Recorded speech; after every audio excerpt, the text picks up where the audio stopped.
一颗雪花拍在了男人脸上，却让他瞬间想出了一条活命的办法。面对前方一大片弓箭手，他不往后逃，反而拉着同伴冲锋。你疯了？风是逆的。逆风咋了？蛮子的箭阵是抛射，顺风射程能多出50步。今天的雪沫子是往咱们脸上打的，也就是说，站得越远，越容易被射中。但冲到前面去，还是有可能中箭啊！看见前面那几个土包了吗？等会儿第一波箭雨下来，咱们往那儿滚。那土包是上一轮冲锋留下的死角，箭射不到。放箭！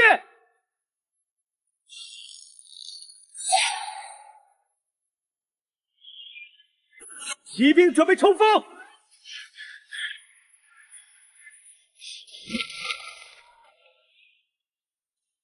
你小子有点邪门，怎么今天跟换了个人似的？还没完呢！真正的屠杀现在才开始，隆隆的马蹄声越来越近，哪怕隔着土包，江鼎也能闻到那股逼人的杀气。蛮族的铁骑不需要什么战术，他们只需要凭借战马的冲击力和厚重的铠甲，直接从这群叫花子一样的死囚身上碾过去就行。我是做梦也没想到，自己只是睡了一觉，就穿越到大前帝国，变成了一个文弱书生，而且还被抓到北疆防线上，成了一名田豪人。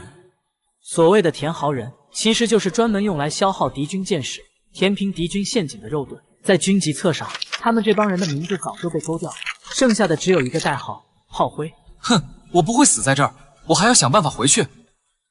你们想活吗？废话，想活就听我的，别站起来跟他们硬拼，咱们跳进那里。那是粪坑，那也是活路。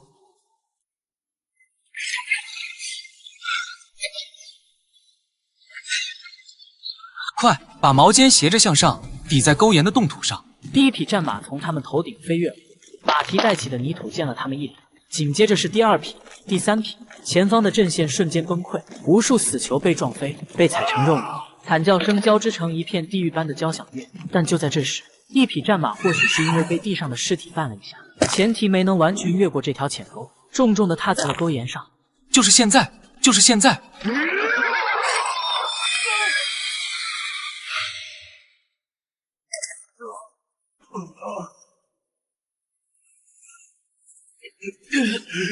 该死！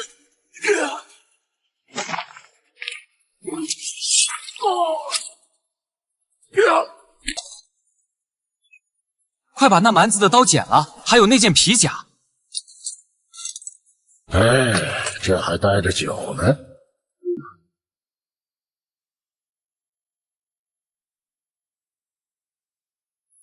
在这个人命如草芥的乱世，想要舒舒服服的泡个澡，看样子还得再杀不少人啊！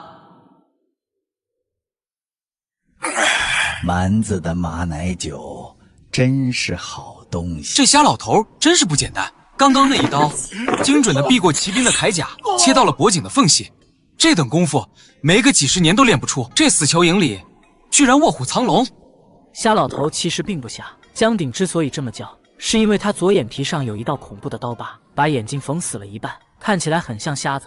他和一旁的哑巴同属田豪人，但两人都不一般。瞎子武艺惊人，而那哑巴更是力大无穷，此刻正背着100斤的战利品，腰杆却挺得笔直。咱们是不是该回去了？急什么？这时候回去，督战队还没收工，咱们身上的东西能留下一半就算不错了。也是，那帮狗娘养的，蛮子冲锋的时候躲在后面抢功劳、抢战利品，倒是跑得比兔子还快。哑巴，把你脚上那双草鞋脱了，穿上这个。书生，你这是收买人心呐！这双鞋子在死囚营里，价值比一个娘们儿还高，你就这样送出去了。他是咱们这3个人里力气最大的，也是跑得最慢的。明天要是再打起来，还得靠他扛盾牌，脚冻坏了他就站不稳，咱们俩都得死。这就是江鼎的逻辑，绝对的理智，绝对的利己，但偏偏让人听着心里生出一股子从未有过的暖意。哑巴换上鞋子，抬起头冲着江鼎露出了一个笑容，然后拍了拍自己的胸口，发出一声沉闷的响声，意思是命给你。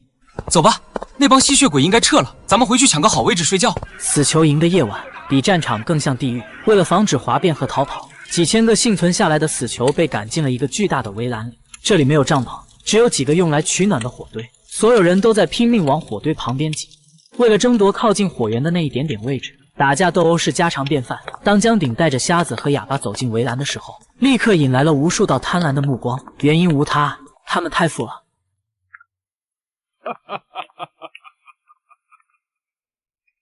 哟，这不是那个新来的小白脸吗？我从地上随意抓了一把湿沙土，半个小时后，我将用它杀一个人。从战场回到死囚营的路上，我便一直将湿沙土攥在手心里，用体温烘干，再掺杂了一些石灰粉，藏在袖中。因为我知道背着这么多战利品进死囚营，必定会遭到别人的抢夺。哟，这不是那个新来的小白脸吗？运气不错，还能活着回来。不过你们得懂规矩，新来的想要烤火，得交点入伙费。这位大哥，我们也只是侥幸捡了条命回来。这大冷天的，大家都不容易，行个方便。方便？老子给你方便，谁给老子方便？少他娘的废话！把那个水囊还有那个傻大个背后的包裹留下，人可以滚到那个角落里去蹲着，否则……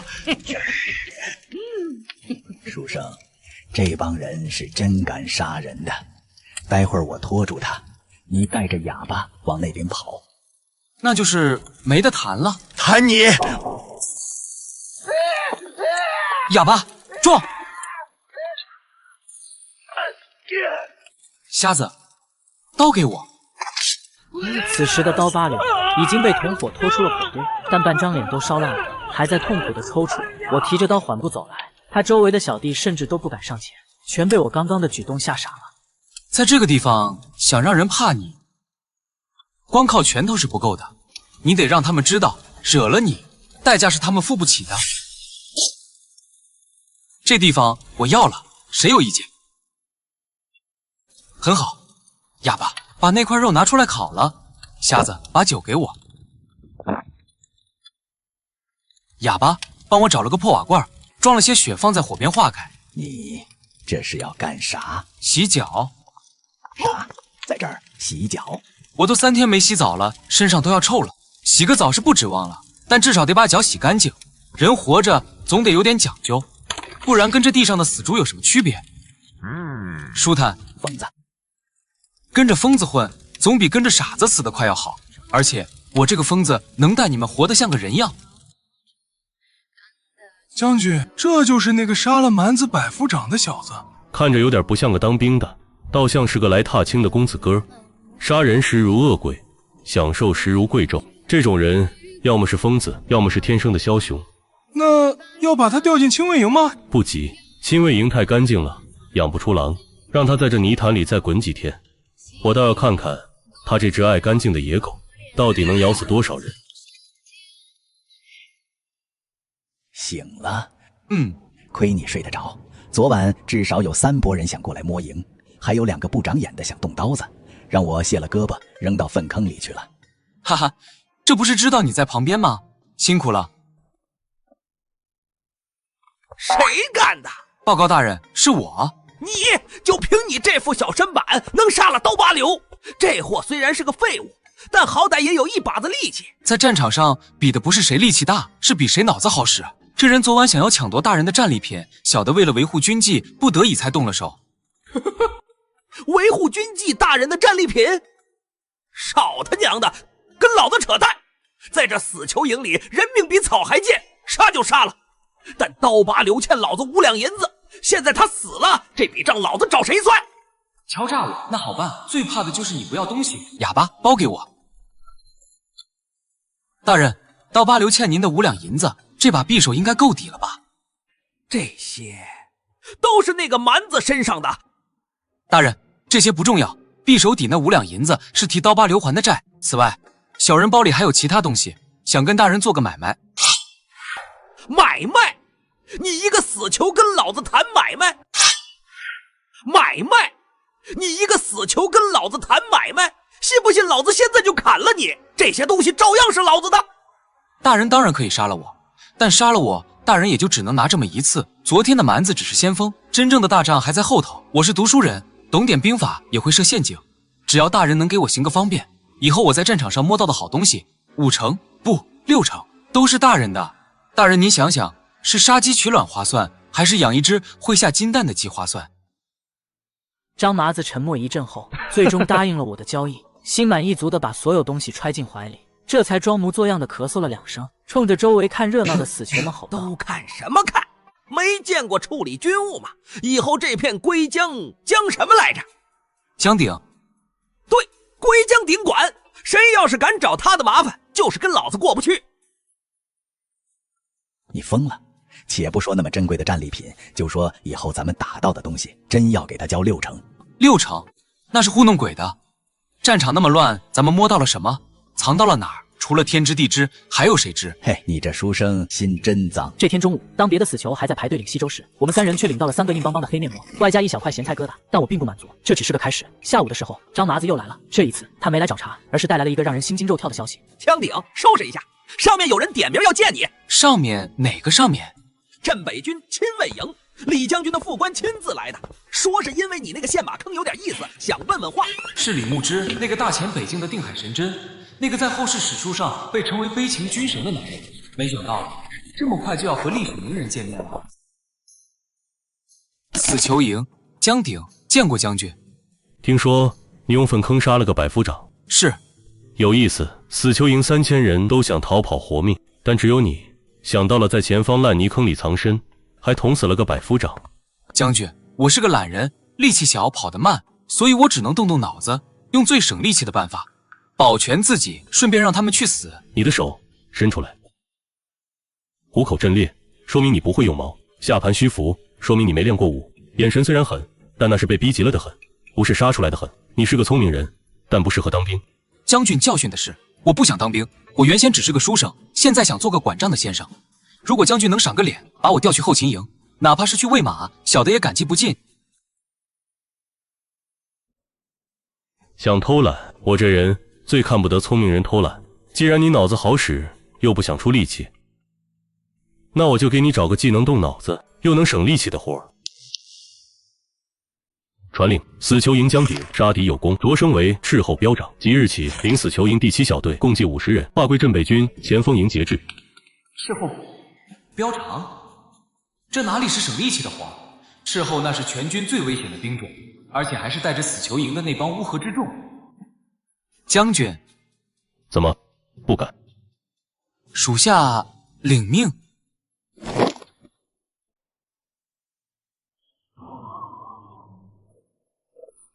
书生，这斥候那可是9死1生的活儿，咱们这点人扔进荒原里，连个浪花都翻不起来。9死1生，只要有1线生机，我就能把它变成通天大道。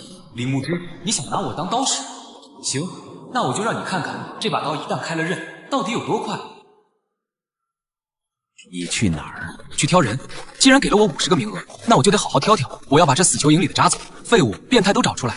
正常人打不了的仗，疯子能打；正规军不敢干的事，我们能干。我只靠50个黑嬷嬷，就成了大前国第1个异姓王。而我所做的第一步，就是带着50个黑魔来到死囚营招兵。但我只要老弱病残，而能打能抗的统统要。都给老子站好了！江彪常说了，只要50个人，想吃饱饭的，想脱离田豪人身份的，觉得自己有本事的，就往前站一步。选我，彪常选我！我以前是镖局的烫子手，一把朴刀使得贼溜。滚！傻彪常，我这力气！哑巴，扔出去！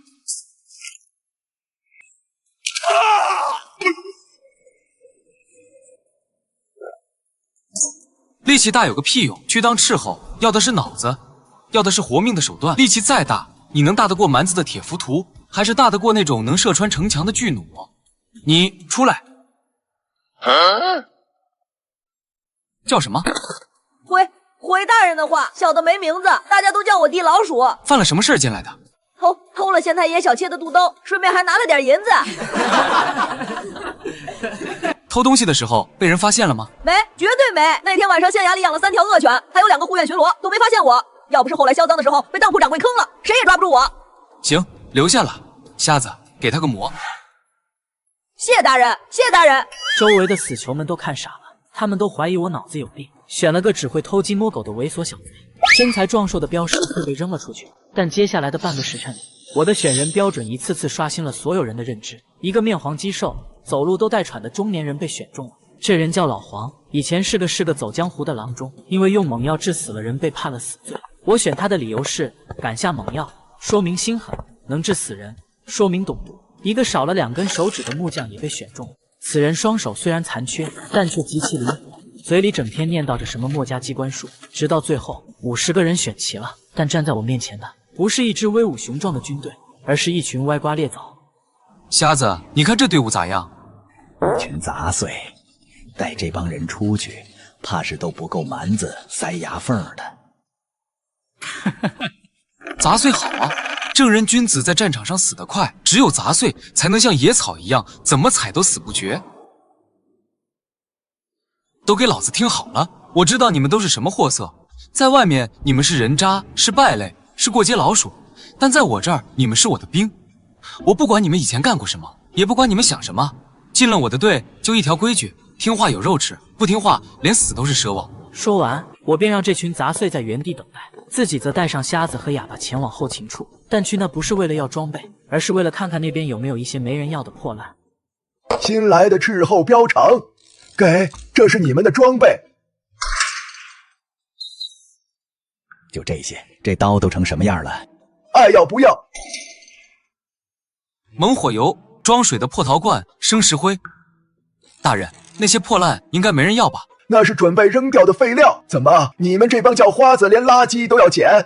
我们要了，瞎子，让兄弟们把这些都搬走。另外，去一趟张麻子那儿，找他借几匹老马。要那些玩意儿干啥？咱们是斥候，骑着老马推着板车去侦查，那还不被蛮子笑死？谁说我们要去侦查了？我们是去钓鱼。我明知道前方20里就是敌方骑兵的埋伏地，但还是带着手下前去偷袭，并且不带任何装备。膘肠前头2里地有马蹄声，听动静大概20骑左右，是蛮子的哨探。蛮族的哨探都是精锐中的精锐，虽然只有20骑，但估计一个照面就会把我们冲散。可我却丝毫不慌，其原因就在于干草下面藏着的陶罐。老黄，把你做的那种加料陶罐拿10个出来。木匠，把你做的弹射器藏好，等会儿及时把陶罐弹出去。哑巴，你最辛苦，待会儿蛮子来了，你就站在这路中间。那不是当活把子吗？对，就是当活把子。这块肉给你吃，记住要装出一副很拽、很看不起他们的样子。那我们呢？我们当然是装死。果然不出我所料，1刻钟后，一支蛮族游骑兵小队出现在了前方，在暗处悄悄观察着我们。原本他们十分警惕，可在看到路中间那像熊一样的壮汉在吃着风干牛肉，旁边横七竖八的躺着几十个穿着破烂号衣的大前士兵，甚至周围还有几个酒坛子时，顿时明白一切。神长，这是一群醉鬼，或者是逃兵，这就是一堆送上门来的军工和奴隶。大钱的军队果然已经烂到根子里了。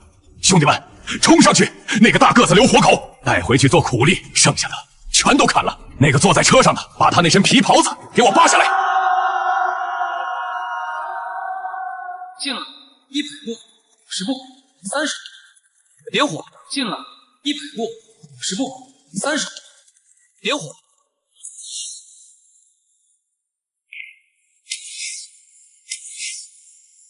这不是什么精准打击，就是纯粹的火力互补，并且这火根本不会被地上的血吸，因为陶罐里面不止几个人。老黄还往里面加了白磷粉、硫磺，让血去扑，反而烧得更旺。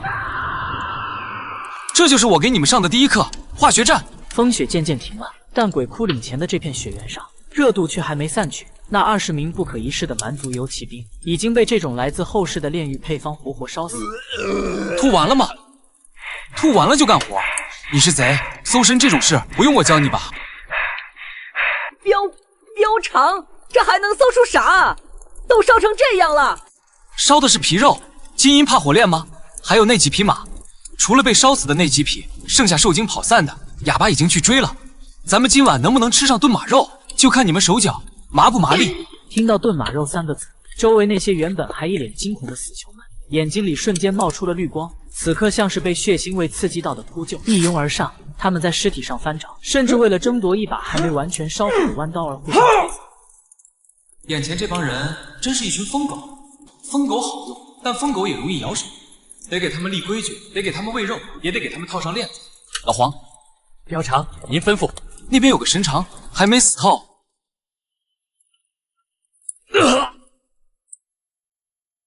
去问问他们的大部队在哪儿。这次南下到底有多少人？你知道怎么问吧？表长放心，我是至死过人，但让人想死死不了的本事我也有。只要他还有一口气，我就能让他把小时候尿过几次床都说出来。别弄出太大动静，吵得我头疼。表长招了，这帮蛮子是黑狼部的前锋，一共3000人，已经绕过了虎头城的正面防线，准备突袭后方的粮道断崖口。这20个人只是探路的。断崖口是虎头城的命脉，一旦那里被切断，前线的2万镇北军就会断粮，到时候不用蛮子打，饿都能把人饿死。一旦虎头城破了，我大概率也会被蛮子抓去。不行，得做出行动。都过来，给老子站好了！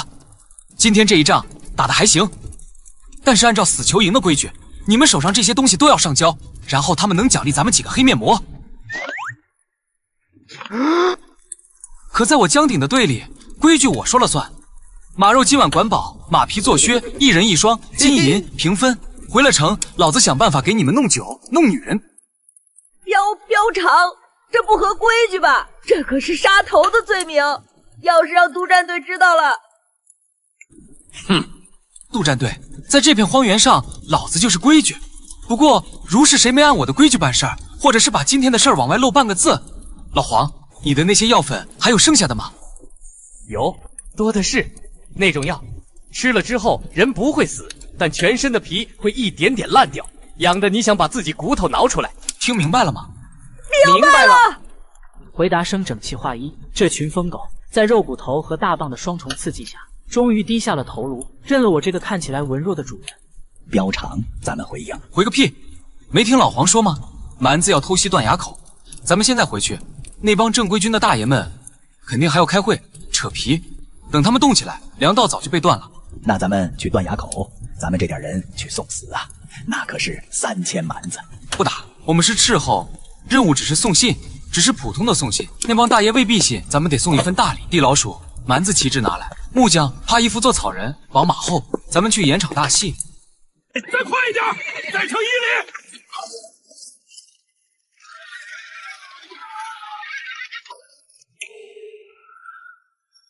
开门！快开门！我们是前锋营的斥候，蛮子大军杀过来了，听见没有？快开门！站住！口令！口令你大爷！没看见后面的蛮子吗？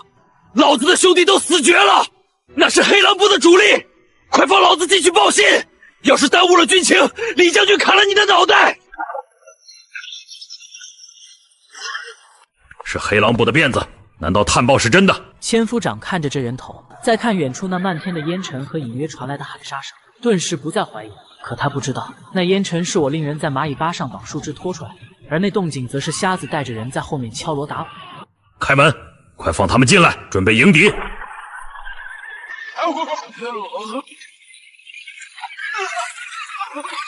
水，给我水。兄弟，前面什么情况？蛮子有多少人？多，太多了，漫山遍野都是。他们要烧粮草，快给李将军发烽火，迟了就全完了。快点烽火，向大营求援。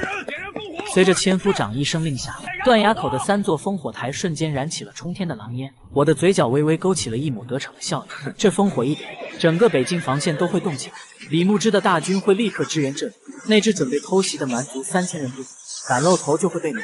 这根本不是谁报信，这是一场教科书般的假传军令加借刀杀人。标长，咱们这么玩，要是被查出来，等他们查出来的时候，咱们已经是立下救命之功的英雄了。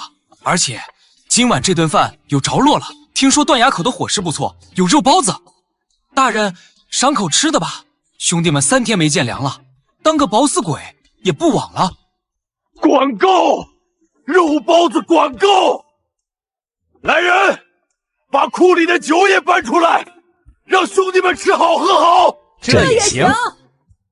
我们吃得满嘴流油，而此时城墙上已经乱成了一锅粥。正如我所料，黑狼部的3000前锋真的来了。他们原本是想趁夜偷袭，结果还没到关口，就看见了那冲天的烽火和严阵以待的守军。但那黑狼部的首领是个暴脾气，仗着自己有3000人，而断崖口的守军只有不到800，就打算强攻。膘肠怎么跟不上？上去干嘛？当肉盾？可是，老黄吃饱了吗？饱了。好，时候也到了，干活。干活终于要上了吗？不是上，现在的风是从咱们这儿往谷口吹的，是个好风，别浪费了。膘肠，您是想用那个？那几车没烧完的干草推到城门口去，把你那点压箱底的佐料都撒上去，特别是那个叫什么断肠草粉，还有那些辣椒面、硫磺，有多少撒多少。得令。不一会儿，城门洞里就堆起了一座小山似的尸草堆。此时，城墙上的战况已经到了最危急的时刻。蛮子太凶悍了，已经有几十个黑狼部勇士登上了城口，正在跟守军展开肉搏。那个千夫长浑身是血，正在拼死抵抗，眼看就要撑不住了。再去，请那位斥候表长，让这个人上来顶住！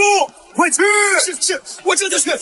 报大人，那个膘肠说他吃撑了，动不了。不过他说他给蛮子准备了一道饭后甜点。甜点？什么甜点？老子都要死了，还吃甜点？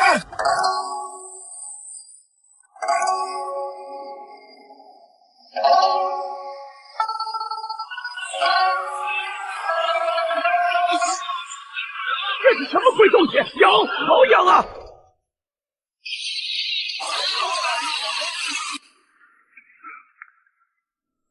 大人，趁现在射箭，射箭啊！哦，还有，再拿点肉包来，我刚没吃饱。弓箭手，放箭，射死这帮狗娘养的！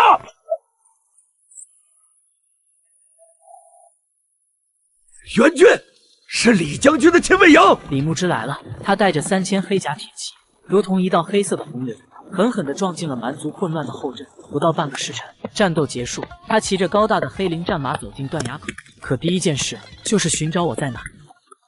听说你假传军令。将军这话说的，怎么能叫假传军令呢？我只是作为一名尽职尽责的斥候，提前预判了敌人的动向，并用一种稍微夸张一点的方式，引起了友军的重视而已。稍微夸张，为何不第一时间通知我？求救的狼烟意味着城破在即，我若是不来，或者是来晚了一步，你知道按律该当何罪吗？夷三族。那你还敢？我有把握将军会来，而且用我这一颗脑袋换这黑狼部2000精锐，再加上断崖口的粮草无余，这笔买卖，将军觉得亏吗？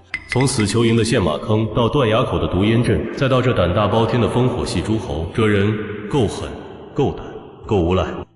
我不杀你，也不治你的罪，但你也别想在这儿偷懒了。收拾东西，带上你的那50个杂碎，跟我回大营。从今天起，你的死囚即免了，给我当个军师吧。正好，我缺个会算账、心眼还多的坏人。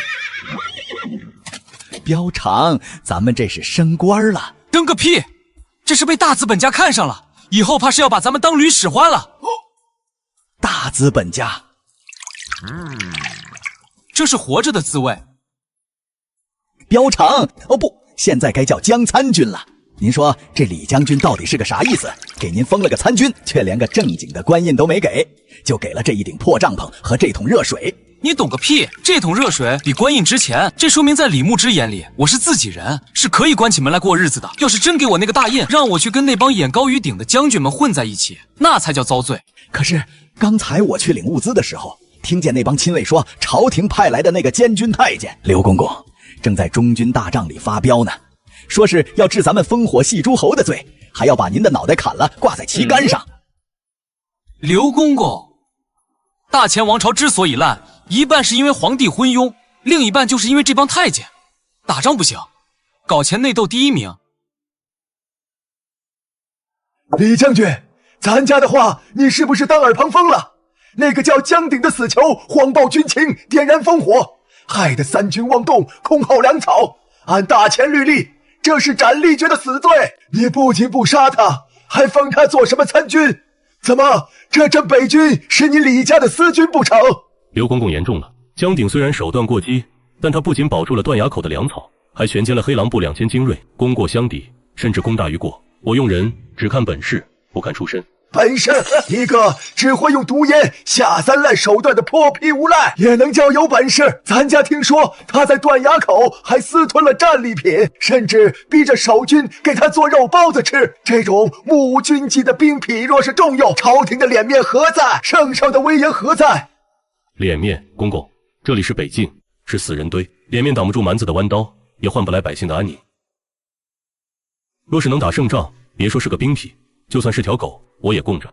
你个李牧之，你这是拥兵自重，咱家一定要上折子参你一本。那个，打扰一下，刚才好像听到有人说我是狗。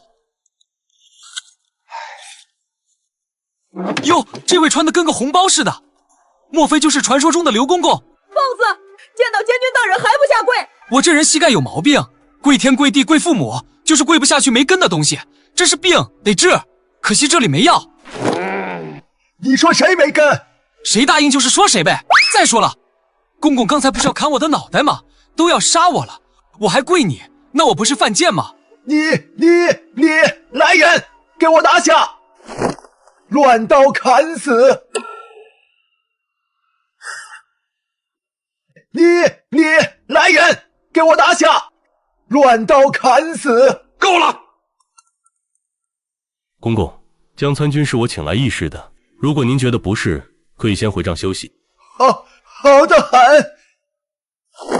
李将军，这笔账咱家记下了。希望等蛮子大军压境的时候，你这位有本事的参军还能笑得出来。爽，江参军，俺服你，这话骂得痛快。痛快是痛快了，但麻烦也大了。刘景年睚眦必报，他若是断了咱们的冬衣和粮草，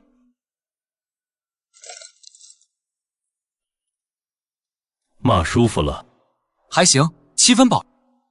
将军，骂他不是为了出气，是为了让他滚。接下来的话他在场，不方便听。说，各位将军都在担心黑狼部的主力，但在我看来，黑狼部只是一条疯狗，真正的猎人在这儿。金帐王庭，黑狼部那3000人不惜绕远路也要偷袭断崖口，真的是为了粮草吗？不，他们是为了声音。声音。断崖口一旦被袭，烽火一起，将军势必分兵去救。而一旦大营分兵，金帐王庭的5万铁骑就会趁着兵面结实，直接踏冰过河，直插大营的心脏。这不可能！黑水河虽然结冰了，但冰层并不厚，根本承受不住大队骑兵的冲锋。蛮子又不傻，怎么会冒这种险？这是我在那个神长身上找到的。这种橙色的金子不是黑狼部那种穷部落能有的，这是金帐王庭的赏赐。那个神长临死前招了，他们这次南下，每匹马的马蹄上都裹了厚厚的毛毡。一开始我以为是为了消音偷袭，但后来我想明白了，裹了毛毡不仅能消音，还能增加摩擦力，分散压力。再加上这2天骤降的大雪，冰面会被冻得比石头还硬。5万铁骑裹着毛毡踏冰而来，没有马蹄声，没有震动。等你们听到动静的时候，刀已经架在脖子上了。你确定？9成把握。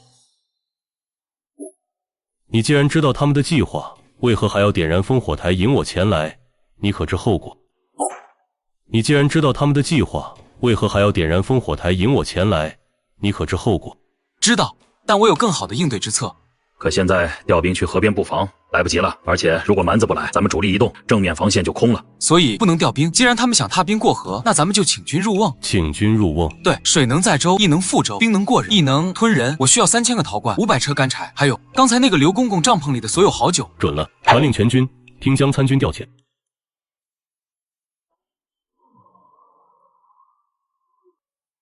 大前的北大门就在对岸，只需1刻钟，就能得到无数金银财宝和柔嫩女人。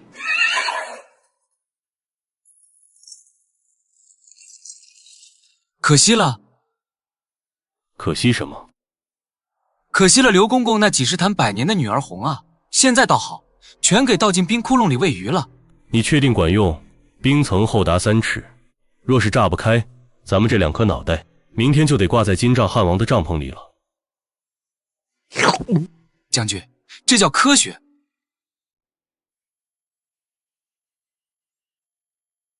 怎么风里似乎有一股酒香？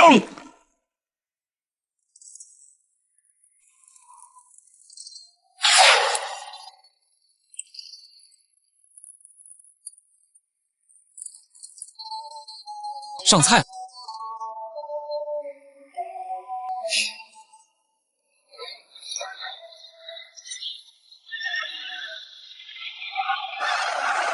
被发现了！哼，花5万大军被发现了又怎么样？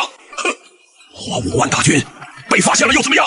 那些精锐铁骑原本以为是箭没射中，但却没想到我是故意令人往冰桶里射。这是我提前令人在冰面上凿，并让人把那些价值连城的贡酒混合着猛火油和生石锅，一股脑全灌了进去。酒和油灌进冰层内部，一旦点燃，热胀冷缩的原理会让冰层内部产生巨大，再加上生石会遇水发热，这河面现在看着硬，其实里面早就酥得像块烂饼。这是什么？火在冰里烧！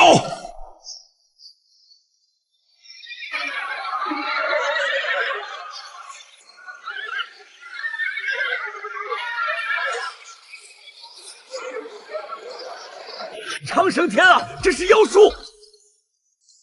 射箭！哎，别射马，马肉是好的，淹死就算了，射烂了就可惜了。这就是你说的懒人兵法？这叫不对称打击。打仗嘛，能动脑子就别动手。您看，咱们一兵一卒没损，这一仗就打完了，剩下的就是捞尸体、捡装备的事儿了。好一个不对称打击，好一个将顶。有此一役，我镇北军足以威震北境30年。江参军这一功，本将军亲自为你向朝廷请赏。请赏对于这个腐朽的朝廷功高盖主，从来都不是什么好事，尤其是对于李牧之这种手握重兵的边疆大吏来说，这一场大胜，搞不好就是催命符。算了，现在的李牧之还是一心报国的忠臣，有些话说了也没用，得让他自己去撞南墙。半个时辰后，战斗彻底结束。黑水河上飘满了尸体和战马，5万大军，除了后队的一小部分人见势不妙逃回了草原，剩下的3万多人全部葬身鱼腹。这是大前开国以来从未有过的大捷。当消息传回大营的时候，所有人都疯了，一个个冲出营帐，看着远处还未熄灭的火光，激动得语无伦次。但只有一个人例外，赢了！公公，大喜啊！公公，李将军让人送来了战利品，说是赔给您的酒钱。什么战利品？这是金帐王庭左贤王的脑袋。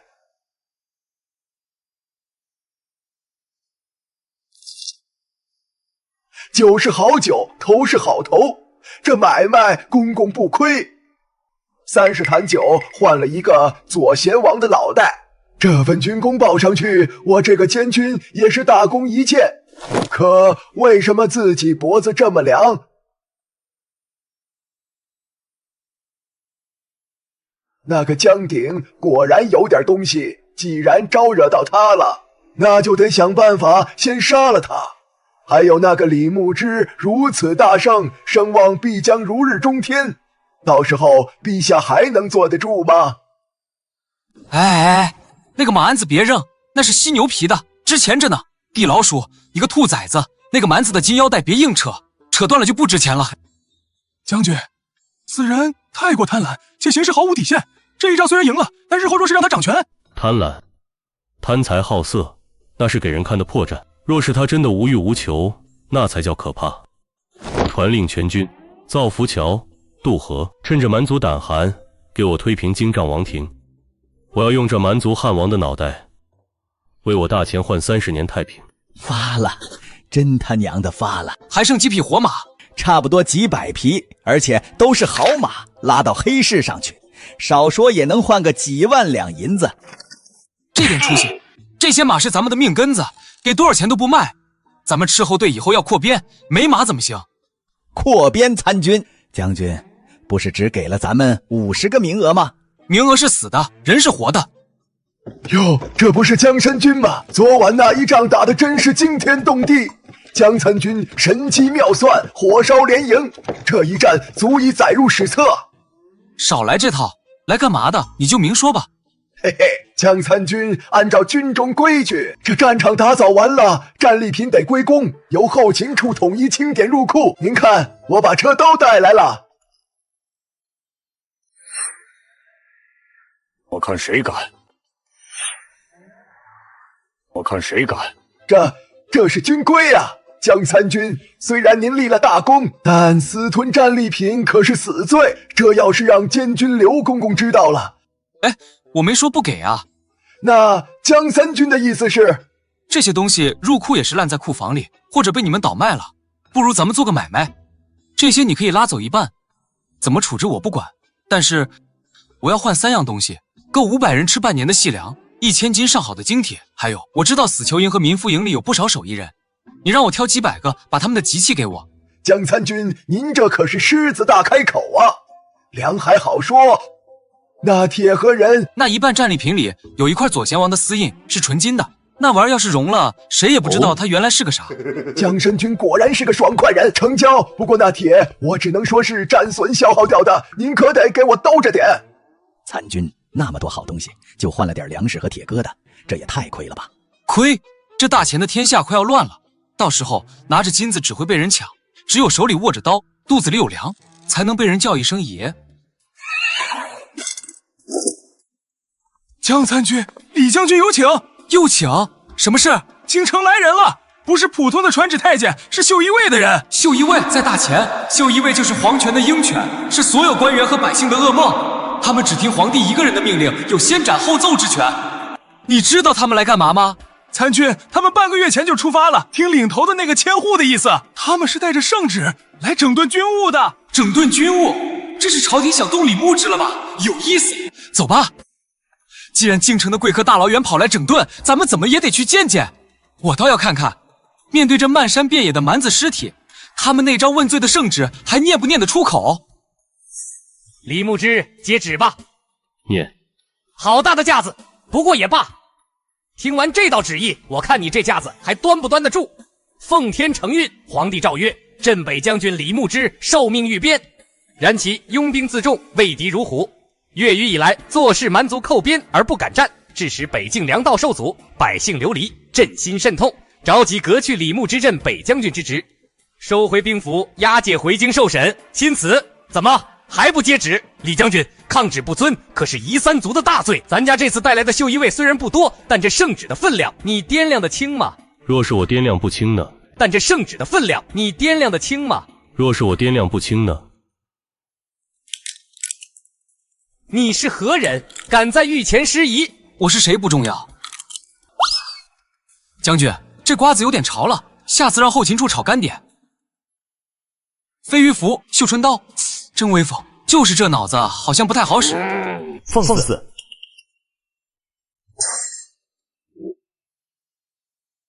赵千户是吧？你刚才念的那玩意儿，要是放在半个月前，或许还有那么点道理，但现在嘛，你算个什么东西？也敢妄议圣旨？李牧之畏敌不战是事实，北境粮道被断是事实。怎么，你们还想造反不成？事实，来人啊！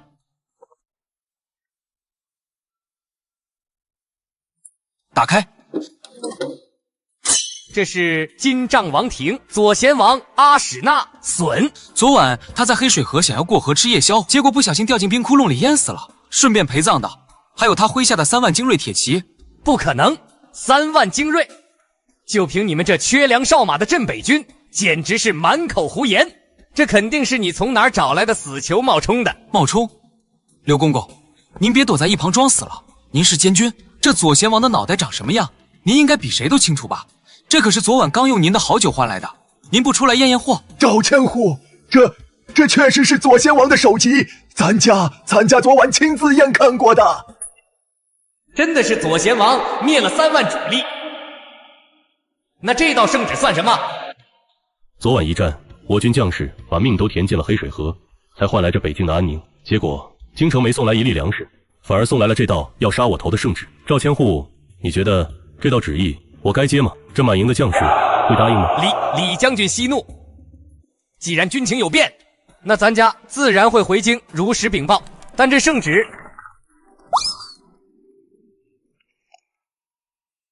哎呀，手滑了。不过既然这圣旨是错的，烧了也就烧了，免得拿回去让陛下看了心烦。您说是不是？李将军治军有方，咱家佩服。今日之事，咱家定会一五一十的回禀陛下。参军，咱们要不要？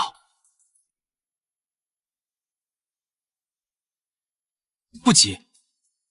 将军，赵无忌回去还要半个月，这半个月足够咱们做很多事了，比如把这抗旨的罪名变成将在外不得不战的捷报。咱们得让京城的那位陛下知道，这北境离了李牧之，马上就会变成蛮子的牧场，只有让他怕，他才不敢动咱们。传令，全军休整1日，明日渡河。我要在赵无极回到京城之前，把金帐王庭的汉旗送到陛下的御案上。那我就先回去睡觉了。对了，刘公公帐篷里好像还有几件不错的狐裘，我去帮将军借来御寒。把赵无极那帮瘟神送走之后，整个镇北军大营的气氛变得更加微妙了。原本对于我还有些轻视的正规军将领，现在眼神里多了几分敬畏。但我压根没空理会别人的眼光，因为我在忙着招人。还是跟上一次一样，我招了一堆杂碎，加上之前的50人，正好凑够了一个500人的营。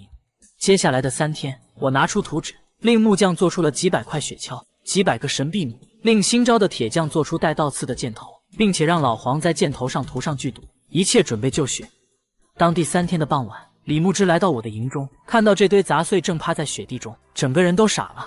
这就是你的兵？你就是这样练兵的？让他们趴在雪地里等敌人来杀？将军，这些杂碎即使站起来，也打不过装备精良的蛮子，让他们趴着就是最好的战术。你打算怎么做？明天就要渡河了。金帐王庭虽然没了左贤王，但毕竟还有10几万空闲之士，大军正面推进，肯定会遇到顽强的抵抗。所以我想走另一条路。什么路？我们不走浮桥，而是走金帐王庭的大后方。死亡冰谷那是绝地，常年积雪不化，而且地势险要，战马根本过不去。战马过不去，但我们可以。这就是我训练他们趴着的理由。借由特殊的工具突袭到大后方，那里是他们的牧场，也是他们安置老弱妇孺和粮草的地方。你想干什么？那里可没有军队，只有平民。我想帮将军做点脏活，去烧了他们的过冬粮草，杀了他们的牛羊。我要让这片草原在未来10年里连一匹战马都养不活。这有伤天和。天和？我江鼎本来就是个流氓，是个无赖，这千古骂名我来背。但将军能否答应我一个请求？说。等我回来的时候，哪怕我背着万世骂名，哪怕全天下都要杀我，将军能不能给我留一扇门？这镇北军的大门永远为你开着，谁想动你，先问问我手里的刀。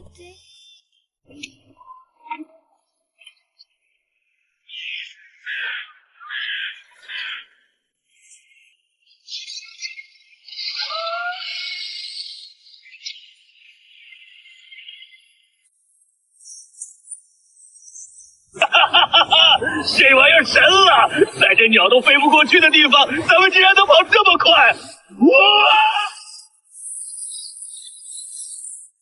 神个屁！风全灌老子脖子里了！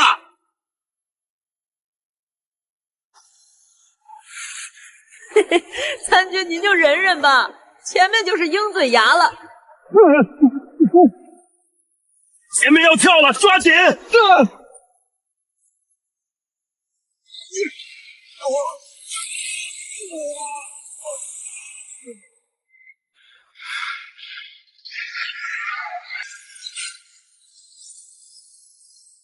下！都给老子停下！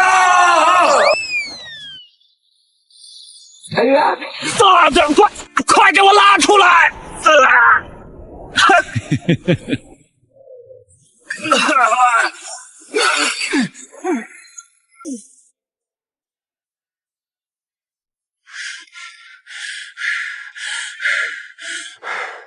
扶我前去看看。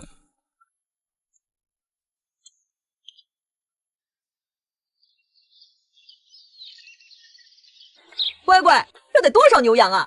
光那边那群黑牛，少说也有好几万头吧。这要是拉回大钱去卖，得换多少白花花的银子？银子，那是蛮子的命根子。咱们今天来不是来抢钱的，是来断根的。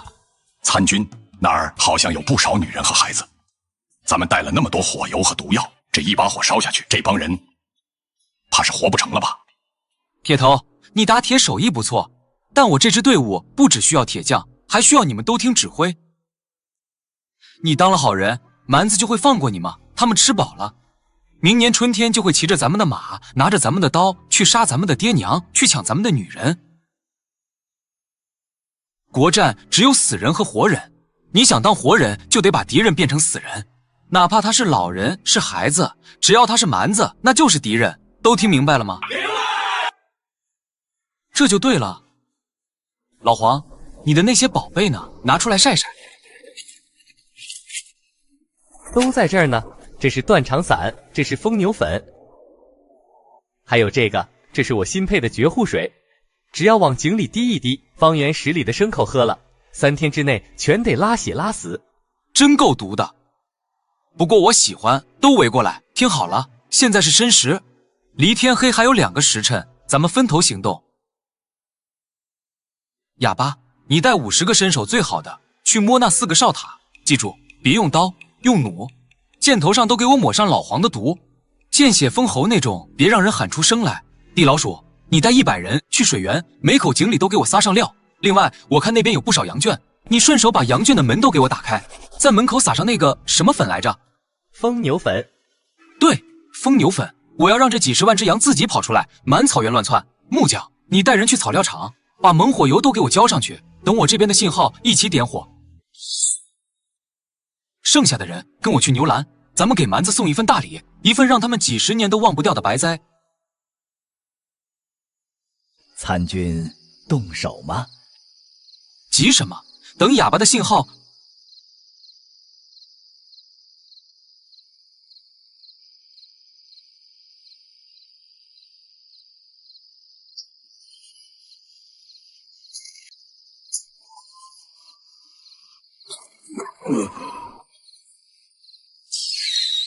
干得漂亮，动手！漆黑的夜中，200人冲到牛栏出口处，但他们不是去杀牛的，而是悄悄撒下无数钉子，接着点燃了一长串特制的大红鞭炮，扔进了牛栏的正中央。几万头蛮牛瞬间炸了营，他们疯狂地朝着出口涌去。然后惨剧发生了，最前面的几百头牛率先踩到钉子，剧痛让他们发狂。他们想要停下，但后面的牛群根本停不下来。紧接着，牛群绝望的嘶吼声瞬间响彻了整个牧场。但这只是开始。草料场方向，四面八方同时腾起了冲天的大火，那是加了猛火油和硫磺的火。风一吹，火星子漫天飞舞，把整个天空都映成了血色。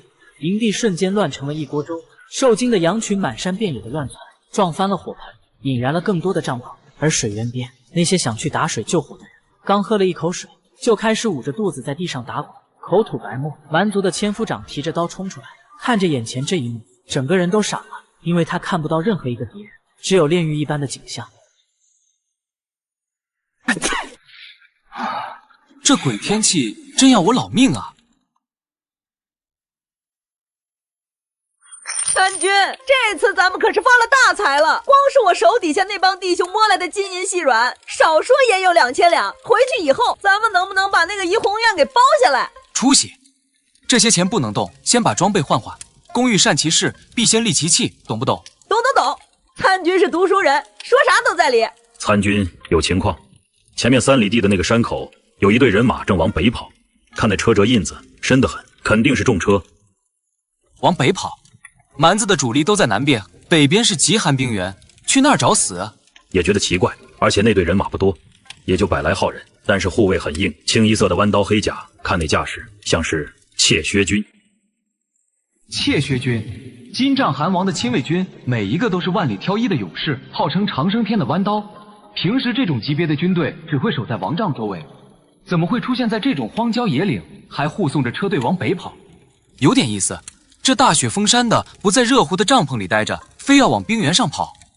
除非他们知道南边打败了，牧场也被烧了，觉得这地方不安全了，想带着家当跑路。能让窃薛军护送的家当，那得是多少金子？走，去看看。要是真是只肥羊，咱们就顺手给他宰了，也算是给这次春游画个句号。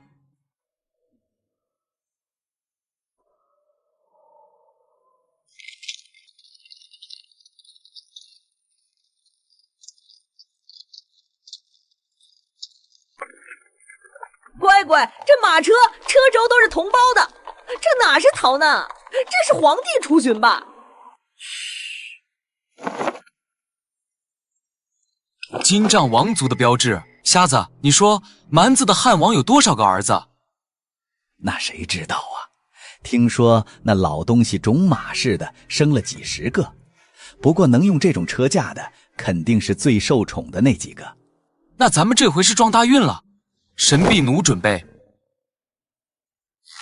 把人往死里射，但马可别射死了。这可都是好马。100张经过改造的神臂女同释放着，惨叫声瞬间响起。护卫的怯薛军死伤大半，但依然发现不了敌人战场，只能迅速收缩队形，将中间那辆最大的马车团团围住。什么人竟敢袭击王族车驾？要你命的人！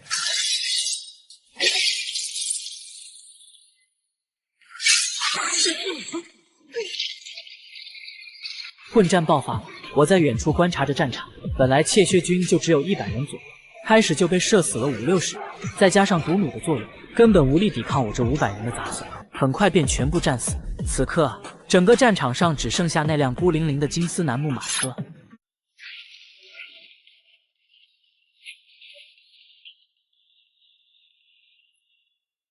出来吧，别让老子动手擒你！老子这人手重，万一伤着哪儿就不好了。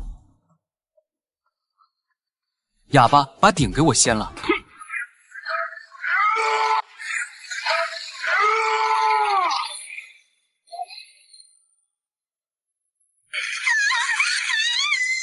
你是谁？我是阿史那，毕勒格，金帐汗王的儿子。你们这群卑贱的强盗，敢动我一根汗毛，我傅汗会把你们的皮扒下来做骨！大军，这真是王子，这得值多少钱啊？这可不是钱，这是一把钥匙，一把能打开金帐王庭大门，甚至能让咱们那位李将军坐稳北凉的钥匙。你把这里值钱的捡了，哑巴，把这小子扛着，咱们回家。混蛋，总有一天我会杀了你。好啊，我等着。哎，你说那江三军带着那500个死囚去哪儿了？都失踪3天了，该不会是死在外面了吧？大概率是。那江参军虽然人有点那个，但好歹也是个能打胜仗的主。要是真折了，这北京又少了个狠人。有情况，戒备，戒备！那是江参军。李将军，这都3天了。那个江鼎擅自带着500人离开大营，去向不明。咱家听说他是往北边去了，该不会是畏罪潜逃，偷了蛮子吧？赵千户慎言，江参军是去执行秘密任务，是我派去的。什么任务需要去3天？而且连个信儿都没有。这包庇属下纵容逃兵的罪名，你可担不起。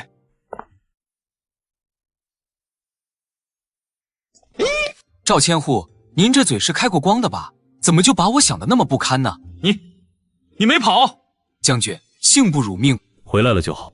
哼，回来有什么用？江鼎，你擅离职守3天，空手而归，把军纪当儿戏吗？你说是去执行任务，那你的任务完成了，战果呢？空手而归，哑巴，把咱们的年货带上来，给千户大人长长眼。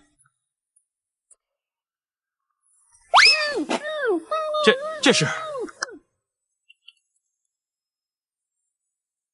那是9株，在草原上，只有汉王的直系血脉才有资格佩戴9颗东珠。这位是金帐汗王最疼爱的儿子，未来的草原之主阿史那毕勒格王子殿下。不可能，绝对不可能！金帐王子怎么会在这种地方？肯定是你随便抓个蛮族小孩来冒充的。我是阿史那，毕勒格，我是长生天的子孙。你们这些卑贱的男人，我要让傅汗把你们碎尸万段，我要把你们的头骨做成酒杯。我要让傅汗把你们碎尸万段，我要把你们的头骨做成酒杯。听听，多有精神的小伙子！赵千户，您还要验验真假吗？要不我让老黄给他放点血，您尝尝是不是皇族的味儿。你打算怎么处置他？将军，这事儿你来做决定。但我觉得这可是个摇钱树，杀了太可惜，放了太亏，所以必须得养着他。有了他，我们就可以跟那位汉王坐下来，好好谈谈生意了。赵千户，您这次回京要是带上这份停战协议，那是不是比带一颗死人脑袋更有面子？停战协议，如果不费一兵一卒就能让蛮族退兵，这就是圣人功绩啊！你愿意把这功劳？咱们都是为陛下办事，分什么你我？这人是我抓的，但这劝降的功劳，那肯定是赵千户您口才好，威慑力大，才把蛮子吓退的嘛。不过嘛，这抓人的路费，还有我手下那500个兄弟的辛苦钱，咱家这次带来的内堂可以先拨给你2万两。赵千户打发叫花子呢，那可是未来的汉王，怎么也得5万两吧。而且我要现银，不要银票。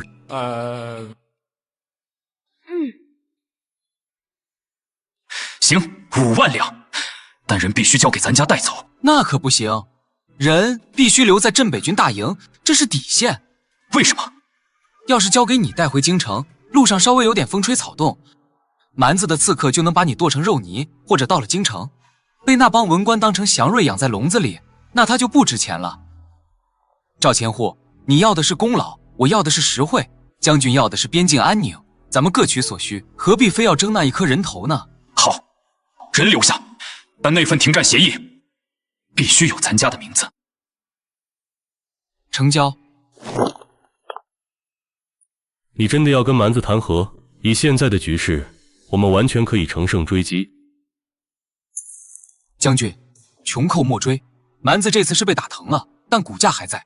咱们镇北军虽然赢了，但也是强弩之末，粮草不足，东衣不够，再打下去就是拿兄弟们的命去填。而且那个赵无极回去肯定会把功劳揽在自己身上，这样一来，朝廷对您的忌惮就会少几分。毕竟一个能打仗的将军可怕，但一个能和谈的将军在皇帝眼里就没那么大威胁了。而我们要的是时间。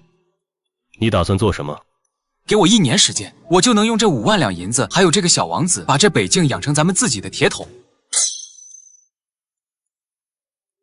行了，将军，我要回去睡觉了。对了，那5万两银子到了，记得让人给我送过来啊，少1两我可跟您急。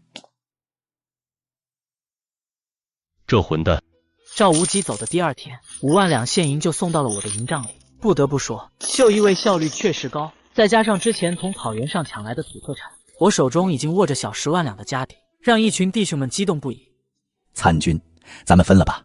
有了这笔钱，咱们还当什么兵啊？各自回家当富家翁，娶几房姨太太，岂不美哉？分了钱，你回得了家吗？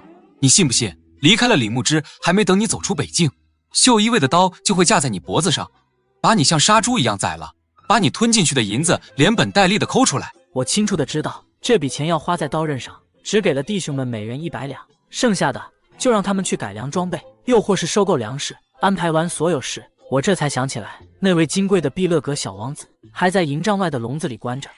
卑贱的男人，放我出去！我傅汉的大军马上就要到了，到时候我要把你碎尸万段。哟，精神不错嘛。想吃吗？我不吃你们男人的猪食。猪食？这可是你们草原上的羊，达达牧场的种，怎么连自家的东西都不认了？魔鬼，你是魔鬼，苍生天会惩罚你的。行了，也好了，想报仇，想杀我，那得先活下来，饿死了可就什么都没了。当然，你现在不配吃羊肉汤，这个也能填饱肚子，吃不吃随你。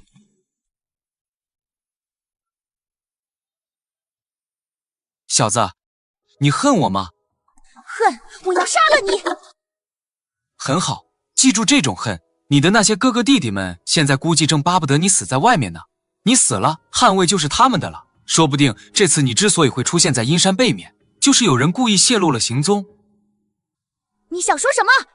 我想说，你想杀我，得先当上汉王，而想当上汉王，你得先活着回到草原，还得有足够的力量把你的那些兄弟都宰了。我可以帮你，甚至可以教你。教我？教我什么？教你怎么变坏，教你怎么杀人不见血，教你怎么用最少的代价换最大的利益。从今天起，你不再是王子，你是我的杂役。你要去给马喂草，去给铁匠拉风箱，去给厨子洗碗。你要学会在泥坑里打滚，学会在死人堆里找食。等你什么时候学会了像狼一样隐忍，像狐狸一样狡猾，我就放你回去。到时候你再带着你的千军万马来杀我。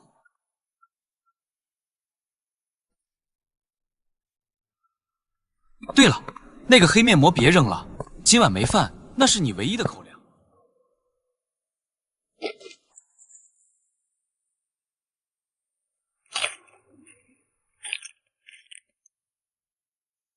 接下来的半个月，北凉赤后营发生了一场脱胎换骨的变化。有了钱，我令手下的500名死囚疯狂训练，并让铁头日夜赶工，改良装备，打算把他们打造成一支真正意义上的特种部队。而那个曾经高高在上的碧乐阁王子，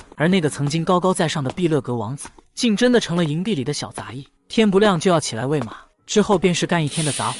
一开始还有扫帚想欺负他，但这小子够狠，直接咬下了那人一块肉。从此没人再敢把他当小孩看。而他在我营中的消息，自然也传到了外界。在半个月后，李牧之突然来找我，这一次他的脸色比以往任何时候都要凝重。江鼎出事了，赵无极那老小子在京城告刁状了。不是京城，是大楚。趁着咱们跟蛮子死磕的时候，大楚的水师突然封锁了淮江，切断了咱们从南方购买冬衣和药材的商路，而且他们派了一支使团来，带头的是大楚的逍遥王，还带了3个一品大宗师。他们要我们交出蛮族王子，还要我们割让断崖口以南的黑石3城，否则就不让商路开放。还要割地，还要人。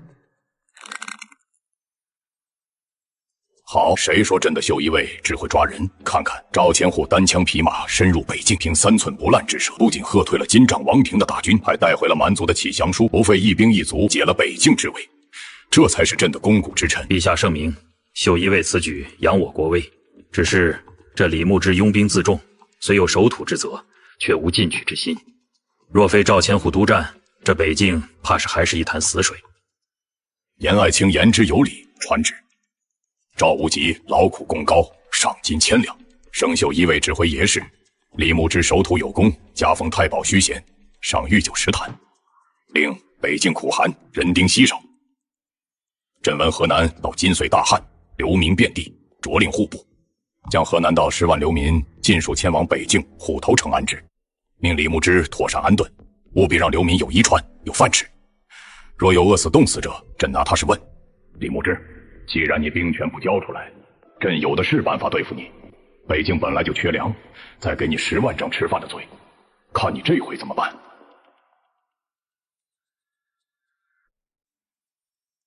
10万流民，赵真，你好狠的心。江三军，到什么时候了，你还有心思做手工？急什么？这不是好事吗？这可是10万个劳动力啊！能让他们去干嘛？这冰天雪地的，难道还能种地不成？我要在这儿建一座城，叫北凉工坊。工坊？蛮子的羊毛皮子以前都是直接扔的，因为太臭，没人会处理。但我营中有一人，他叫老黄，有办法处理这味道。这些流民来了，别让他们闲着。男人去盖房、挖煤、炼铁，女人去洗羊毛、纺线、做皮袄。咱们用军粮换他们的力气。将军，您摸摸，暖和不？这东西成本不到1两银子，但要是运到南方的大楚，卖给那些怕冷的文人雅士，或者运到西边的大晋卖给贵族，少说能卖10两。可是这需要时间，而且军粮不够吃是事实。等你的工坊建起来，流民早就饿死了。谁说要吃军粮了？将军，您忘了大楚那个逍遥王了吗？大楚缺什么？缺战马，缺皮毛。咱们缺什么？缺粮，缺盐，缺铁。既然他们想趁火打劫，我就要让他把带来的粮食都留下，还得求着咱们收下。这他会答应吗？他们是来趁火打劫的。那是以前，现在毕勒格王子在咱们手里，金帐王庭暂时不敢动，咱们腾出手来了。如果逍遥王不想死在北境，他最好学会怎么做一个合格的商人。传令下去，按江参军的指令办事。这10万流民，我李牧之全盘接收。不仅要接收，我还要发告示，欢迎更多的流民来。这就对了。来，接好，谢谢，谢谢，多谢，老大你要完。好喝。看清楚了吗，小子？看什么？一群低贱的奴隶！这是力量，你们蛮子只知道抢，抢完了就吃，吃完了再抢，那是野兽的活法。而我们在创造。这一张羊皮在你们手里只能当褥子，在我们手里能变成10两银子。这就是为什么你们几百年都打不进中原的原因，不是因为你们不够狠，是因为你们太穷太笨。好好学着点吧，今天的柴火劈不完，没饭吃。对了，晚上有个大楚来的王爷要来吃饭，你换身干净衣服，给我端盘子去。什么？我是王子，你让我去伺候男人？不去。听说那个逍遥王最喜欢吃烤全羊。你要是不去，我就把你剥光了架在火上。我去，我去。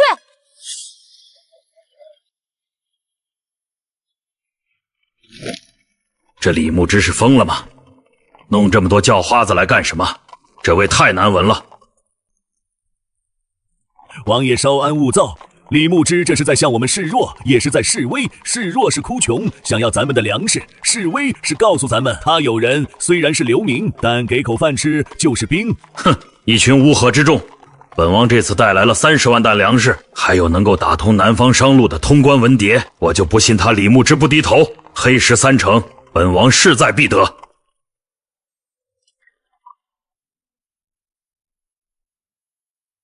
李牧之就让本王在这种地方吃饭。王爷，请吧，这儿暖和接地气，而且今天的菜您在南方肯定没吃过。哎呦，王爷来了，坐坐坐，别客气，这可是咱们北京的特产麻辣火锅，这大冷天的吃这个才带劲。李将军，这就是你们北凉的待客之道。李将军，这就是你们北凉的待客之道，让一个衣冠不整的参军在这种猪圈一样的地方，请本王吃这种泔水。泔水，这锅里煮的可是金帐王庭鞑靼牧场的黑头羊，是我们这最珍贵的食材，你竟然说泔水？再说了，王爷不是来谈生意的吗？在乎吃的干嘛？你算什么东西，也配跟本王谈生意？逍遥王既然来了，就入席吧。江参军的意思就是我的意思。好，本王倒要看看你们能玩出什么花样。服务员，上酒。你是毕勒格？答对了，赏你的，下去吧，把柴火劈完了再睡。情报里说，毕勒格可能在镇北军手里，但不应该是被当作上宾软禁起来，或者是被严加看管，怎么会当奴隶？这简直是把蛮族的脸面扔在地上踩。江参军真是好手段。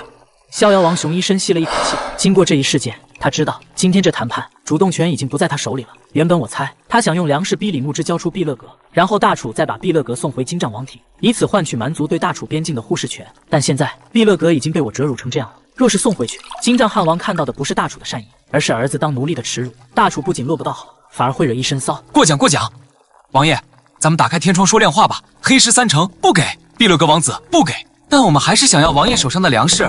这笔生意不用谈了，我们走。哎，王爷别急啊，王爷先看看这个。这是大楚冬天湿冷，那种冷是往骨头里钻的。贵国的文人雅士，富商巨贾，虽然有钱，但穿得太厚显得臃肿，穿得太薄又遭罪。但这暖身甲穿在宽袍大袖里面，既看不出来，又暖和得像爆了个火炉子，而且便宜，只要2两银子，或者换2担大米。大楚的丝绸虽然好，但不保暖。这种皮毛制品在大楚一直是紧俏货，往年都是从蛮族那边高价买着。一件这种成色的皮袄，少说也要10两银子。如果真的只要2两，你有多少？现在有1万件，下个月能有5万件。只要王爷的粮食够多，这东西要多少有多少。若是我坚持要地盘，可能会跟镇北军开战，而且未必守得住。要王子现在看来也是个烫手山芋，但如果做生意，行，本王要独家经营权。除了本王，你不许卖给大楚的其他人。独家经营权可以给你，但我有个条件。什么条件？我要铁，生铁、熟铁、废铁都要。另外，我要大楚的神臂弓图纸。不行，铁器和军械图纸是朝廷禁运之物，给了你们，无异于养虎为患。哎，你家主子都没说话，你这条狗也敢替主人决定？你已经死了。住手！逍遥王，管好你的人，你们是来谈生意的，还是来打架的？你先出去，等会儿再进来。大家火气别这么大嘛。王爷，您看看这北境，蛮子虽然败了一阵，但还没死绝。大晋在西边虎视眈眈，我们镇北军要是垮了，这帮流民要是饿死了，您猜这10万饿疯了的流民手里拿着我们刚发的刀，是会去啃树皮，还是会……你想说什么？王爷，您猜这10万饿疯了的流民会不会变成流寇，手里拿着我们刚发的刀，一路南下，去大楚那个富得流油的地方找饭吃？好，好，一担8斗铁，本王可以用农具损耗的名义给你运一批。至于图纸，本王没有，但可以给你送一批工匠来。成交！来来来，王爷吃肉，这羊肉煮老了就不好吃了。哑巴，给王爷倒酒，这次换那个好酒。看来从今天起，北凉就不再是大钱的北凉了。参军，咱们真要把那个背心的生意给他独家，那玩意儿要是咱们自己卖，赚得更多啊。在大楚他是独家，但在大晋呢，在西域呢，在蛮子那边呢。再说了，等咱们的工坊做大了，做出了更好的羽绒服、冲锋衣，这羊皮背心就是淘汰货，到时候他求着咱们换新款，还得加钱。瞎子，记住了，做生意要把眼光放长远。有了大楚的血，这天下的规矩就得咱们来定了。都听好了，我知道你们想当兵，当了兵有肉吃，有衣穿，但是李将军只要良家子，不要流民。但是我这儿不讲究出身，只要你们够狠，够豁得出去，我就收进了我的黑龙营，待遇比正规军翻倍。看见这个粪坑了吗？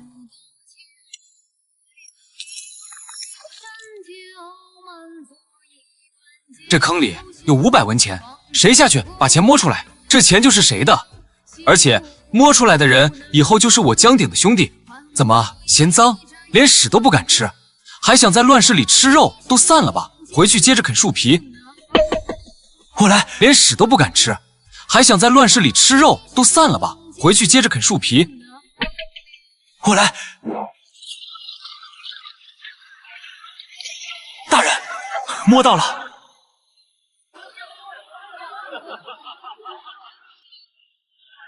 江三军这是在练兵，还是在羞辱他们？怎么这么没有底线？绝境中的人才最可怕。正规军打仗讲究阵法，讲究荣耀，而江鼎要的是一群为了活命可以咬断敌人喉咙的疯狗。很好，叫什么名字？回大人，没名字，家里派老九都叫我九斤。你那眼神够狠，像狼，以后就叫狼九吧。去那边领衣服，洗个澡，今晚吃肉。狼九激动地跪在地上，重重地磕了个头。而这就是我给其他流民们做出的榜样。他们现在看我的眼神里，除了敬畏，多了一丝狂热。黑龙营即将在今天成立，我安排完一切，正准备回帐篷，但毕勒格却突然快步走上前，拉了拉我的衣角。怎么，你也想去泥坑里摸钱？他有问题。哦，你怎么看出他有问题的？眼神，刚才大家都像饿狼一样盯着那个泥坑，恨不得跳进去抢钱。只有他，虽然装出一副渴望的样子，但他的眼神里全是鄙夷和厌恶。那种眼神，我在傅汉身边的大萨满眼里见过，那是看蝼蚁的眼神。一个快饿死的流民，怎么会有这种眼神？有点意思，狼崽子长进了，这次算你立功，晚上赏你个鸡腿。我朝着不远处的地老鼠使了个眼色，地老鼠心领神会。半个小时后，那个中年书生就被五花大绑，吊在一间废弃仓库的梁上。可无论老黄怎么折磨他，他愣是什么也不说。这人是个硬骨头，应该是受过专门的训练。我给他喂了养养粉，他硬是一声没吭，把舌头都快咬烂了。受过训练？有种就杀了我！我是大钱子民，死也不会从贼。这里是镇北军大营，是大钱的军队。你说我们是贼，那你是谁？我是流民，我只是看不惯你们羞辱百姓。那这块牌子好像是从你鞋底下搜出来的，后面这个严字，你不会是当朝左丞相严嵩严阁老家的司卫吧？你想怎么样？严阁老派你来，无非就是想看看这北凉工坊到底是怎么回事，或者想偷那个暖身甲的制作方子。其实吧，这方子不值钱。你想知道，我可以告诉你。但我最讨厌的就是有人在我的地盘上当老鼠。老黄，读书人最好体面，给他喂点春药，把衣服扒了扔进猪圈里，配猪过程中允许他嗦猪蜜。你这个畜生，你杀了我！你杀了我！问出来了，严嵩的人。看来咱们的生意太红火，京城那位丞相大人眼红了，想来分一杯羹，或者想找点把柄。好在皇帝面前参咱们一本。这是刚从京城送来的密信，是我姐姐当朝皇后娘娘让人送出来的。飞鸟未尽，良弓将藏。蛮子还没死绝呢，皇帝就急着要藏功了。这赵祯是不是脑子里有坑？不是脑子有坑，是帝王心术。赵无极带回去的捷报，虽然让皇帝高兴了一阵，但也让他更加睡不着觉了。一个能不费一兵一卒劝退蛮子的将领，比一个只会杀人的将领更让他害怕。而且逍遥王跟我们做生意的事估计也传到京城了，私通敌国，贩卖军资，这每一条都是抄家灭族的罪名。那将军打算怎么办？交出兵权，回京请罪，还是干脆反了？那将军打算怎么办？干脆咱们反了。江鼎，慎言。这里没外人，将军，现在刀已经架在脖子上了。皇后娘娘这封信就是最后的预警。我不能反，至少现在不能。蛮子未灭，大晋在侧，我若反，北境必乱，百姓必遭屠戮。我李家是受皇恩，不能做那千古罪人。行，将军要当忠臣，我陪你。但既然京城想玩阴的，那咱们就陪他们玩玩。再过几天就是除夕了，我想给咱们那位远在京城的丞相大人送一份大礼。什么礼？一份能让他和赵无极，甚至和皇帝狗咬狗的大礼。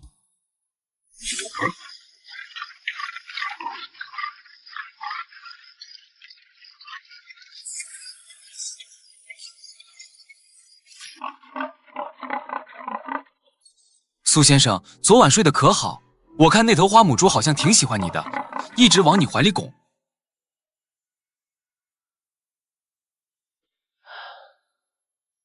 杀了我！求你杀了我！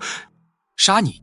那多没意思。苏先生是读书人，是严阁老的心腹，把你杀了，严阁老也就是损失一条狗，过2天就忘了。咱们得做点有意义的事。你想让我出卖阁老？做梦！我的家人都在阁老手里。谁让你出卖阁老了？我是想送你一场泼天的富贵，也送严阁老一把杀人的刀。看看这个。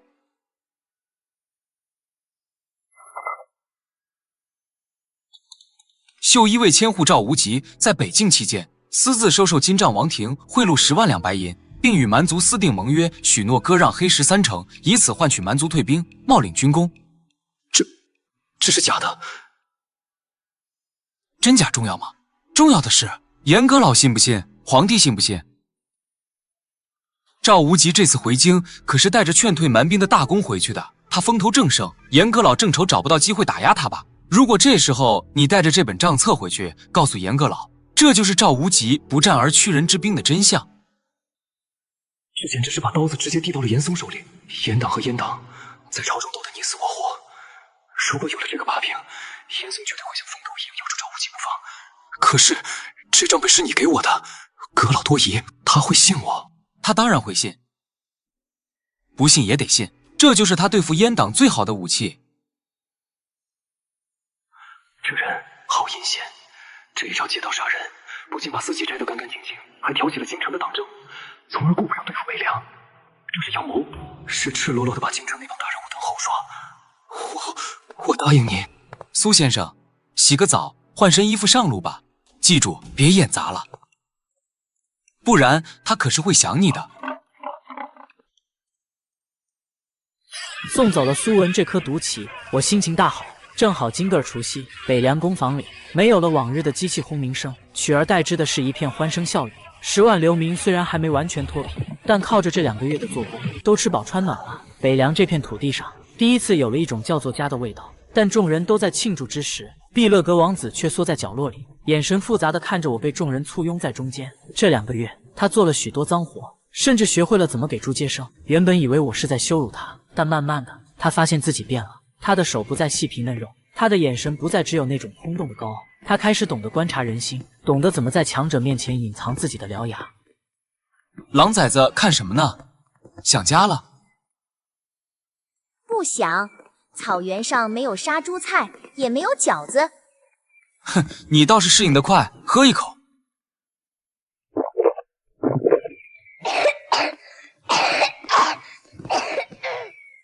过了今晚，你就不用喂猪了。我要送你去个地方。去哪？去讲武堂。我要让你学兵法，学大钱的文字，学怎么治国，怎么打仗。为什么？我是蛮子，我是你的敌人。你教我这些，就不怕我将来反咬你一口？我江鼎这辈子只怕2件事，一是没钱花，2是没对手。把你养肥了养强了，将来咱们再打一架，那才叫有意思。而且等你学会了大钱的文化，学会了用脑子思考，你就会发现你们草原那一套抢了就跑的规矩是有多蠢。到时候不用我打你，你自己就会想要改变草原，这叫文化入侵。文化入侵。这个男人比傅汉还要可怕，也比傅汉还要强大。我承认他了，我学，但我发誓，总有一天我会用你教我的东西打败你。那我等着。烟花在夜空中绽放，绚烂而短暂，但在千里之外的京城，这里的新年注定不会太平，因为那个叫苏文的书生已经带着那账册回来了。他第一时间找到了严嵩，交出了那本账册，但严嵩只是看了一眼，就随手扔进了一旁的铜盆里烧了。阁老，那是铁证啊，烧了怎么扳倒阉党？蠢货，这种东西若是拿上朝堂，那就是逼着陛下彻查。一旦彻查，秀一卫那帮疯狗就会反咬一口，到时候万一查出是假的，或者查出这账本的来源不清不楚，老夫就被动了。杀人要诛心，咱们只要给出一点信息，要让陛下自己去调查，而不是我们去告发。不过你做得不错，先下去休息吧。明日早朝，老夫要给咱们的那位赵千户，还有那位劳苦功高的李太保唱一出大戏。陛下，老臣有本要奏，事关社稷安危，老臣不得不冒死进言。严爱卿又有何事啊？臣弹劾秀一卫指挥夜使赵无极，欺君罔上，通敌卖国；弹劾镇北将军李牧之，拥兵自重，私自割地。严嵩，你血口喷人！咱家刚立了大功，你这是嫉妒，是污蔑！污蔑！陛下，臣接到北京密报，京兆王庭之所以退兵，并非慑于我大前天威，而是因为赵无极与蛮族私下达成交易，许诺割让黑石3成，并贿赂白银10万两。如今北境流民10万，皆被编入所谓北凉工坊，日夜打造军械，囤积粮草，而这一切皆由赵无极一手操控。他这是要在北境另立朝廷啊！你胡说八道！陛下，冤枉啊！那北凉工坊是李牧之搞的，跟咱家没关系啊！咱家连1文钱都没见过。够了，赵无极，你说你没拿钱，那北境的10万流民吃什么？李牧之哪来的钱养他们？我只是给了5万两啊，其他真不是我做的。但这事说出来就是黄泥巴掉裤裆，不是屎也是屎。好啊，好得很！朕的秀一卫，朕的镇北将军，原来都是做生意的好手。传旨，秀一卫指挥验使赵无极停止查办，着大理寺彻查其家产。镇北将军李牧之虽有守土之功，但治军不严，纵容属下经商敛财。即日起罚俸3年，北凉工坊所有产出必须上缴户部，不得私自售卖。兵部即刻派遣巡边特使前往北境接管北凉工坊，清查账目。朕倒要看看那个叫江鼎的参军到底有多大的本事，能把朕的北境变成他的聚宝盆。退朝。参军，不好了，京城那边来消息了，皇帝信了严嵩的邪，把赵无极给办了。但是他也派了特使来，要接管咱们的工坊，还要咱们把赚的钱都交上去。刚建好的工坊，我却令人一把火烧掉，并且烧得越快我就越开心，因为我知道这才是保住这座工坊的唯一办法。自从皇帝派了特使想要查清北凉工坊账目的时候，我便清楚他对这日进斗金的工坊起了心思，所以我便一把火将厂房烧了，并把最值钱的机器都转移到了后山，同时让工人们换上破衣烂衫，迎接这位特意从京城来的大人物。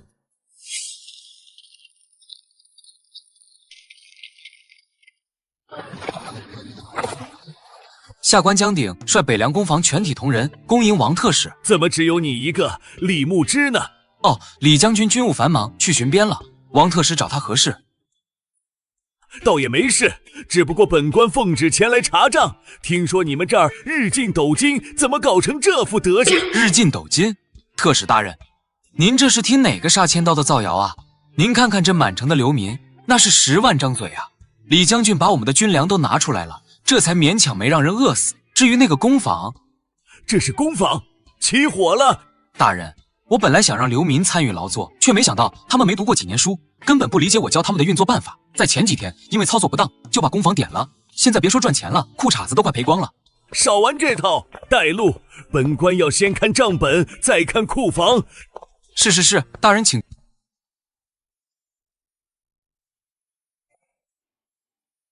账本都在这儿了，大人请看，这是上个月买煤的账，因为大雪封山，煤价涨了10倍，咱们为了不让流民冻死，那是咬着牙高价买的，这一笔就亏了3000两。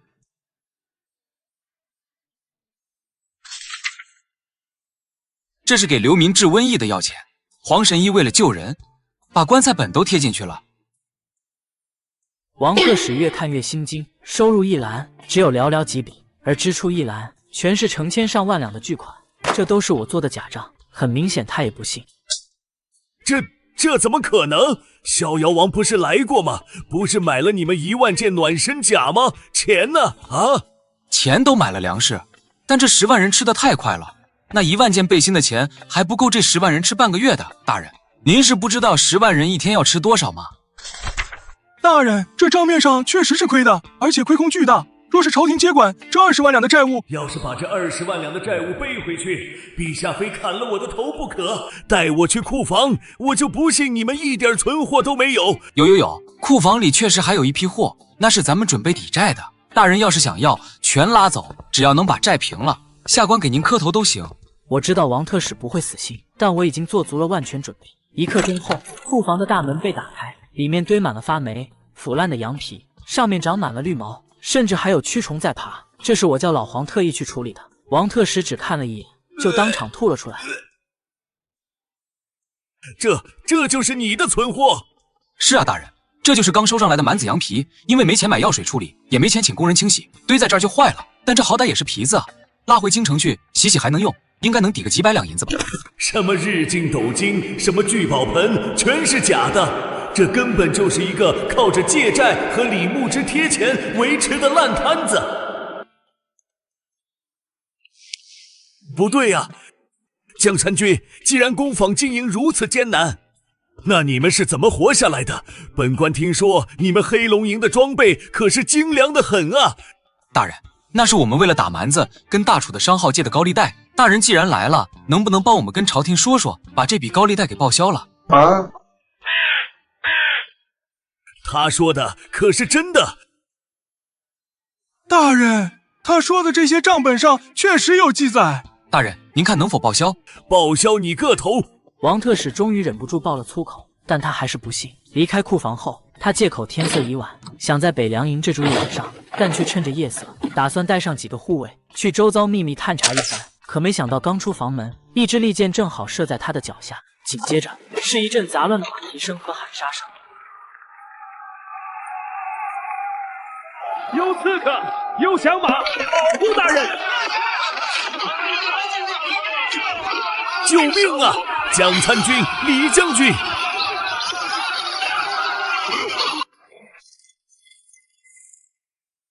把钱交出来！都给，别杀我！我是朝廷命官。片刻后，我带着大批援军举着火把赶到。王特使身上全是尿骚味，缓缓从床底下爬出来。他不知道的是，这是我让毕勒格演的一场戏，并不是真的响马。江参军，我不查了，我不接管了，我要回京，明天一早，不，现在就送我回京。大人，这不好吧？工坊还没交接呢，那20万两的债。不用交接了，债务你们自己扛，工坊还是你们管。本官回去就奏明陛下，北凉工坊虽然亏损，但在江山君的带领下，还在苦苦支撑，是为国分忧。大人英明啊！既然大人这么体恤下情，那下官就斗胆，请大人留下那份全权委托书，顺便把这次被响马抢走的损失算在工坊的烂账里。都算。第二天一早，天还没亮，王特使的马车就逃命似的冲出北凉。我一声令下，北凉工坊再次重建，后山藏着的机器也被拉了回来。几万名流民工人不到3天就把厂房重新建好，甩开膀子开始干活。而我正坐在工坊顶楼的总经理办公室，惬意地看着这一切。参军，这可是咱们工坊里最好的料子啊！这么好的东西，咱们自己兄弟都没舍得穿，真要卖给京城那帮狗官。瞎子，你觉得这东西值多少钱？怎么也得50两银子吧。50两，这东西我要卖500两。500两，抢钱啊！京城那帮官老爷虽然有钱，但也不是傻子啊。在京城，一件东西值不值钱，不看它好不好用，看它够不够贵，够不够稀有。咱们这披风以后不叫羊皮袄了，改个名叫北境雪绒。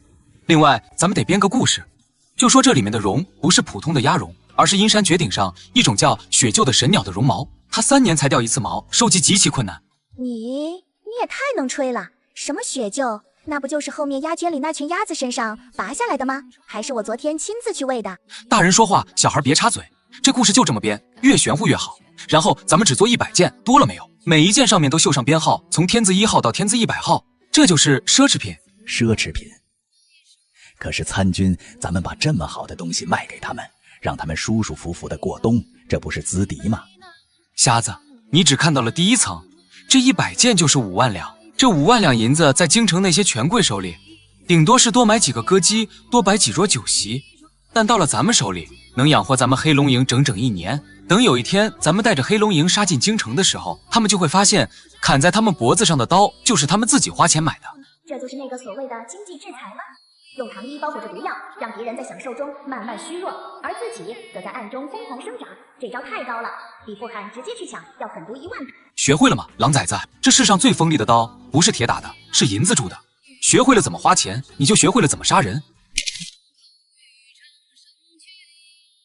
参军，我想求您一件事。说。我想进黑龙营，我想跟你学。参军不可啊，这狼崽子毕竟是蛮子王子，让他学了本事，将来反噬怎么办？好，看见那个正在练飞刀的瘦子了吗？他叫郎九，是你这一批里最狠的一个。什么时候你能在他手底下撑过10招不死，我就让你进黑龙营。但是现在给我滚回去劈柴，今天的柴火不够，晚上没饭吃。参军这狼崽子心气儿太高了，咱们真要养虎为患。他现在顶多算只野猫，想成虎还得再练练。而且如果有一天金帐王庭的新汉王是用咱们大钱的兵法、咱们的武器，甚至咱们的思维去统治草原，那你觉得那片草原还是原来的草原吗？那将是咱们北凉最忠诚的藩篱。西边的黑风口出事了，大晋的铁夫屠越界了。他们有多少人？300重骑，他们在追杀一支商队，说是商队里藏了大晋的叛徒。300重骑，难道是铁浮屠追杀叛徒追到我北凉的地界来了？瞎子，吹集结号，黑龙营全体集合，敢把爪子伸进老子的地盘，老子就给他剁下来炖汤。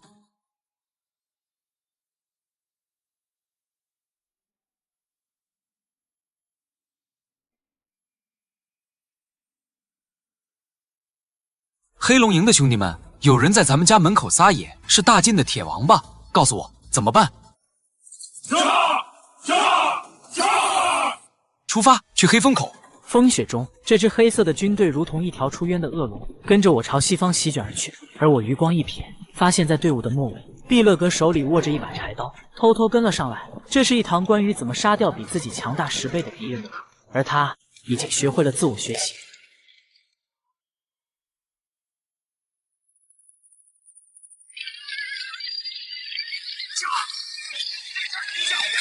控制一下，前面。跑！爷爷快跑啊！跑不掉了。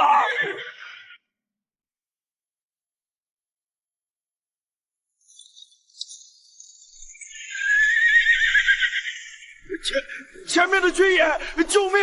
我是……闭嘴！这就是铁浮屠。大前的边军。本将乃大晋虎威将军赫连铁树，正在追捕朝廷要犯。识相的把路让开，把人交出来，否则连你们一起碾碎。哦，这么装，我们就站在这儿看看你是怎么碾碎我们的。既然找死，那就成全你们。众将士听令，给我冲锋，踏平他们。完了，全完了。在平原上，300铁浮屠敢冲3万部族大阵，他只有500部族，怎么敢啊？以灵巧与速度著称的骑兵，却被套上重达200斤的盔甲，虽然失去了机动性，却造就了冷兵器时代最强骑兵——铁浮屠。他们刀枪不入，箭射无痕，只需300铁骑就能冲烂3万部族大阵。可当我面对敌军铁浮屠的冲锋时，却丝毫不慌，因为我知道打败他们的办法。正是他们身上那厚重的盔甲。踏平他们，杀！300铁骑同时启动，一开始很慢，但随着距离的拉近，速度越来越快，就连整个峡谷都在颤抖。我却没想着逃跑，反而叫手下推来几台简易弹射器。小的们，告诉这位赫连将军什么叫找死。得令！我一声令下，几十个装满液体的陶罐被抛射出去，却没有一个陶罐砸中那300铁骑，因为我的目标是他们前方的冰面。就靠这点破烂，还敢在我面前叫嚣？给你的破罐子砸中了，又怎么？刺耳的摩擦声响起，冲在最前面的几十匹战马瞬间失去了平衡，他们想要止，但厚重盔甲带来的巨大惯性推着他们往前滑。因为我的陶罐里装的是老黄特制的润滑油，300铁浮屠瞬间就在这狭窄的山口挤成了一团废铁。这是什么妖术？妖术？这叫摩擦力。赫连将军，物理没学好，这就敢出来混？黑龙营听令，全体都有。上开灌气。对于重骑兵来说，刀砍不透，枪扎不进，但这种凿子只要对准甲缝，一锤子下去，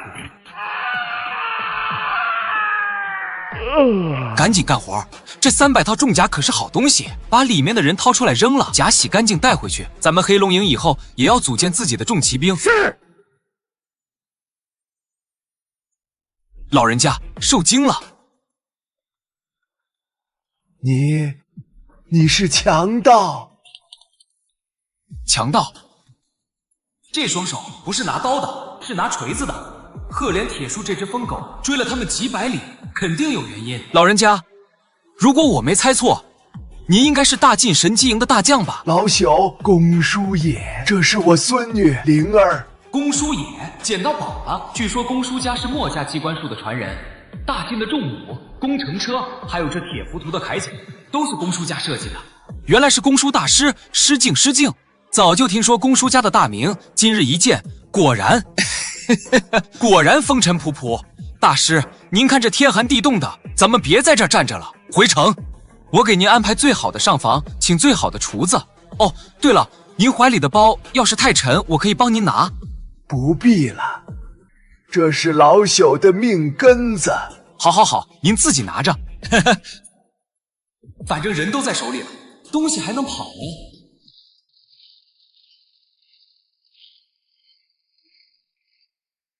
参军，那300个铁罐头真的就这么完了？怎么觉得不够壮烈？觉得没有那种骑兵对冲的热血？狼崽子，记住一句话：战争的艺术不是看谁死的人多，也不是看谁吼的声音大，而是看谁能用最小的代价换最大的战果。这就叫降维打击。降维打击。行了，别琢磨了，回去赶紧把柴劈了。今天准许你吃肉，得快点做出新武器了。泼油这法子在冬天还行，一旦到春天，冰雪消融，我还真对付不了那大晋的铁浮屠。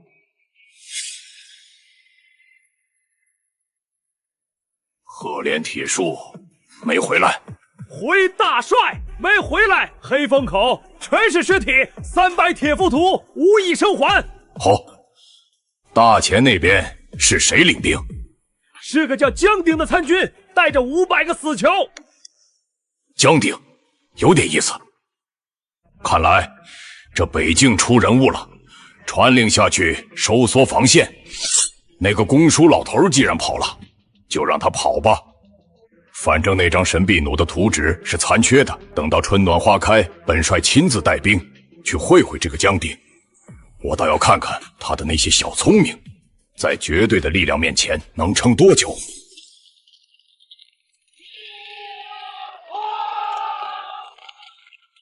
打赢了，打赢了！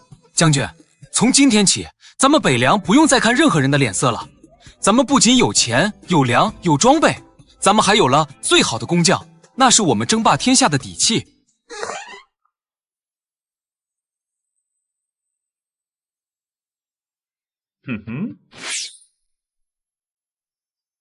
不行，还是不行，简直是暴殄天物。这是上好的碱铁，你们就用这种土窑子烧，温度不够，杂质排不出去，炼出来的就是一堆脆得跟饼干一样的垃圾。老头，你行你上啊！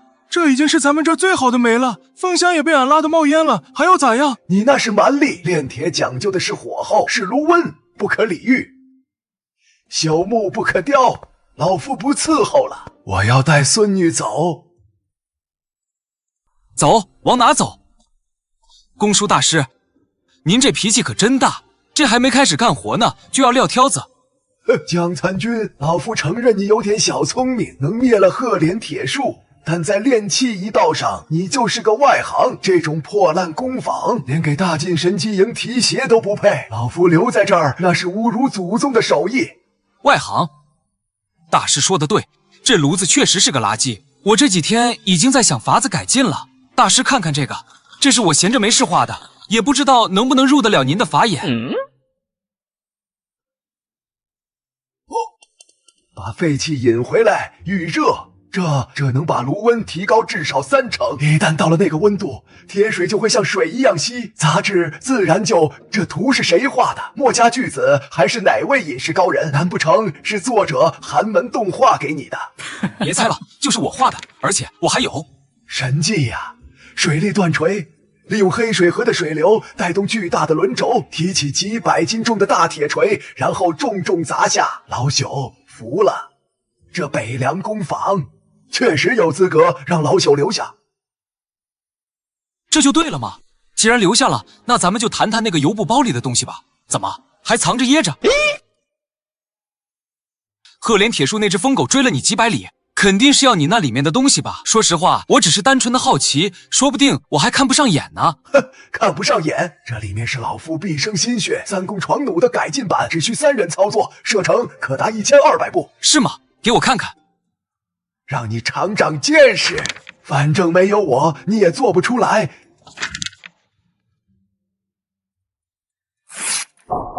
你干什么？这是老朽的心血。大师，时代变了，我们要的不是这种只能守城的死物，我们要的是……这是真理。公叔大师，您懂火药吧？我们要做的不是把一根铁棍子射出去，而是把一包炸药扔到蛮子的头顶上。只要大致方向对了，轰的一声，方圆10丈，人马俱碎。这就是口径即正义，射程即真理。如果真如他所说，这东西一旦造出来，将会彻底终结重骑兵的时代。可是江参军，这东西伤天害理啊！大师，您要是觉得这东西太残忍，可以不造，但我可以告诉你，大晋那边已经在研究火器了。如果我们不造，将来被炸碎的就是咱们的黑龙营，是咱们虎头城的百姓。一旦失去了我们的庇护，您和您孙女又该逃到哪里去？公叔也沉默了，他最终咬了咬牙，加入了我的北凉真理部。半个月后，北凉攻防的后山突然传来一声巨响。那是什么？这就是真理的味道。将军，以后跟蛮子讲道理的时候，记得带上这个。江鼎，你真的是人吗？当然是人，只不过是个比较怕死，所以想把别人都弄死的好人。参军、将军，不好了！出什么事儿了？京城那边天上人间传回来的消息。天上人间是我让地老鼠在京城开的一家花楼，表面上做着风月生意，可实际上却是我的情报收集所。当瞎子把一封密信递给我时，我才知道那狗皇帝又搞事了。皇帝下旨了，因为北境无战事，他要削减镇北军的军饷，而且他把原本属于咱们的粮草调拨给了西边的平西军，说是西边大晋有异动，要优先保障那边。将军不必生气，我们还有大厨。若没有军饷，光靠大厨的生意，恐怕也难以维持北凉军的开销。就告诉逍遥王，我要跟他做一笔更大的买卖。既然大钱的皇帝不给咱们粮，那咱们就帮大厨把大钱的粮仓给搬空。城里的官员在惬意地喝着花酒，可守城的士兵却只能喝桶里的干水。这就是末代王朝的真实写照。镇北军为皇帝镇守边疆数十年，皇帝却直接停了他们的军饷。当圣旨到来的那一刻，众将领便决定杀上京城。可我却知道，一旦造反，便正中皇帝下怀。将军，只要您一句话，咱们就杀进京城。江鼎，你说，皇帝这是什么意思？还能有什么意思？他怕咱们拥兵自重，想削咱们兵权呗。他就不怕咱们反了吗？反？咱们要是反了，他就有借口调动天下兵马围剿。咱们要是不反，那就得乖乖把工坊的钱拿出来填军费的窟窿，直到把咱们吸干为止。这叫钝刀子割肉。那怎么办？军中存粮只够半个月了，10万大军加上10万流民，20万张嘴，半个月后不用蛮子打，咱们自己就得炸营。半个月足够了，将军。既然皇帝不给咱们粮，那咱们就自己去拿。大前江南的官仓，咱们就去拿这里的粮。可是江南是大前的腹地，隔着几千里，而且朝廷严禁粮食北运，咱们怎么拿？这就得靠咱们的老朋友了。算算日子，那位逍遥王爷的第2批车队应该快到了吧？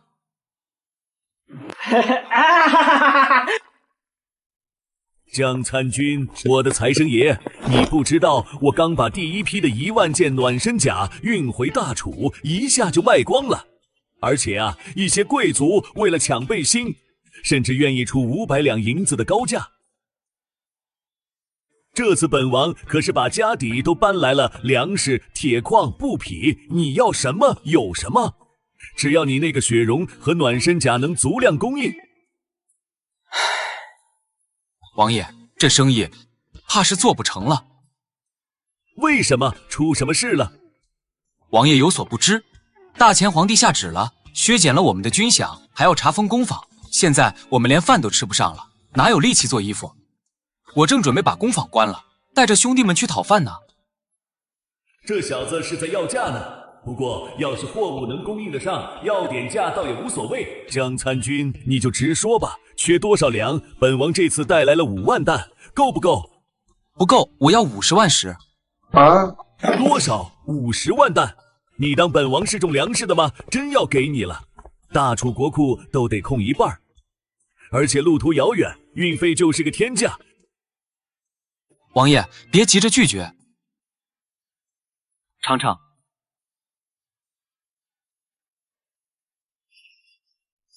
哦，这是酒，好酒。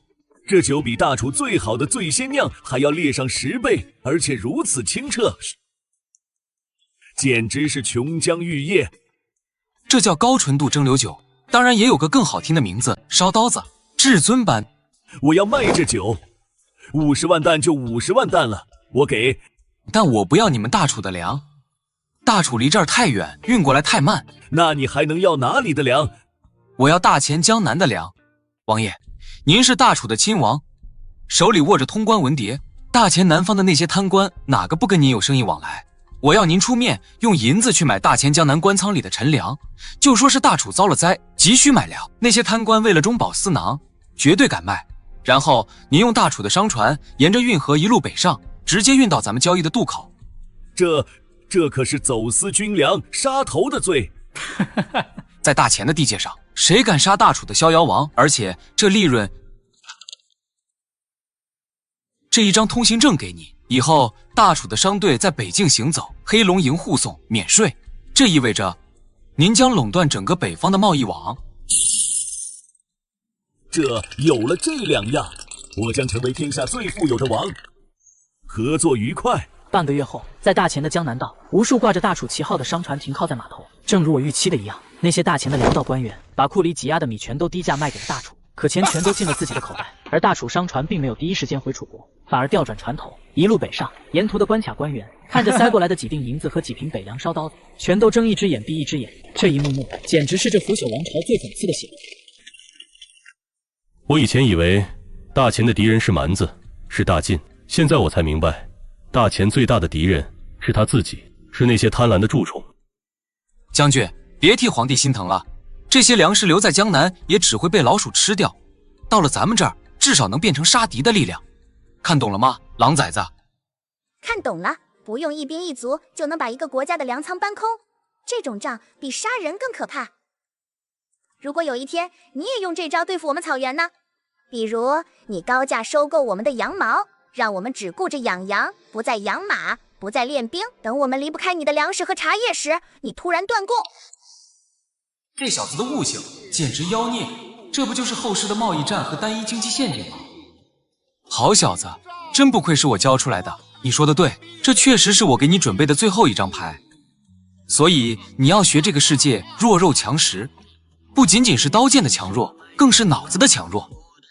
我会学的，我会比你更聪明、更狠，然后打败你。拭目以待。将军，还有一件正事，公输大师的真理已经造出来了，咱们得找个地方试试想。你想去哪里试？听说大晋边境有个碎叶城，里面驻扎着那只被打残了的铁浮屠残部赫连铁树死了，他的副将还在叫嚣着要报仇，咱们去送他们一程，顺便让这天下人听听咱们北凉的声音。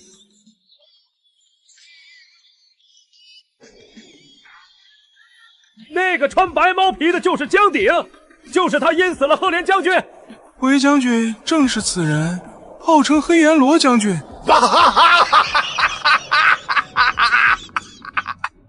阎罗，我看是神棍吧？500不足就敢来攻我碎叶城，真当我大晋的刀不利？要不要派铁浮屠出城冲杀？这小子诡计多端，黑风口的教训不能忘。他在那边挖坑，可能就是为了预防铁浮屠冲锋。咱们粮草充足，只需守着城墙，跟他们耗就行。一旦进入射程范围，就把他们射成刺猬。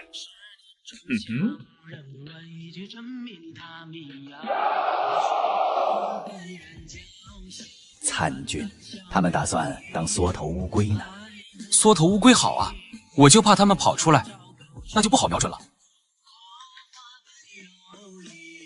面对敌军城墙上密密麻麻的弓弩手，我不往后撤，反而令士兵在城墙下快速挖坑。因为我知道古代弩箭射程最远不过300米，但我却停在了301米的距离。而之所以要在此处挖坑，是因为我要把树干插进土里，但并不是为了修建掩体，而是为了进攻。这些树干十分粗大，且全部被掏空了气，外面箍了整整10道铁箍，这就成了简易的迫击炮。为了防止炸膛，下半截还深深地埋在土里，夯实了泥土来吸收后坐力。将士可少来！大师，角度调好了吗？调好了，但这能行吗？这么大一包火药，要是扔不出去，咱们自己可就上天了。放心，物理学不会骗人。准备。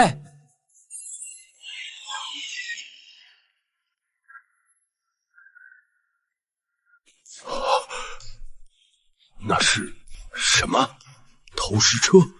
没看见杠杆啊！弩箭哪有这么胖的弩箭？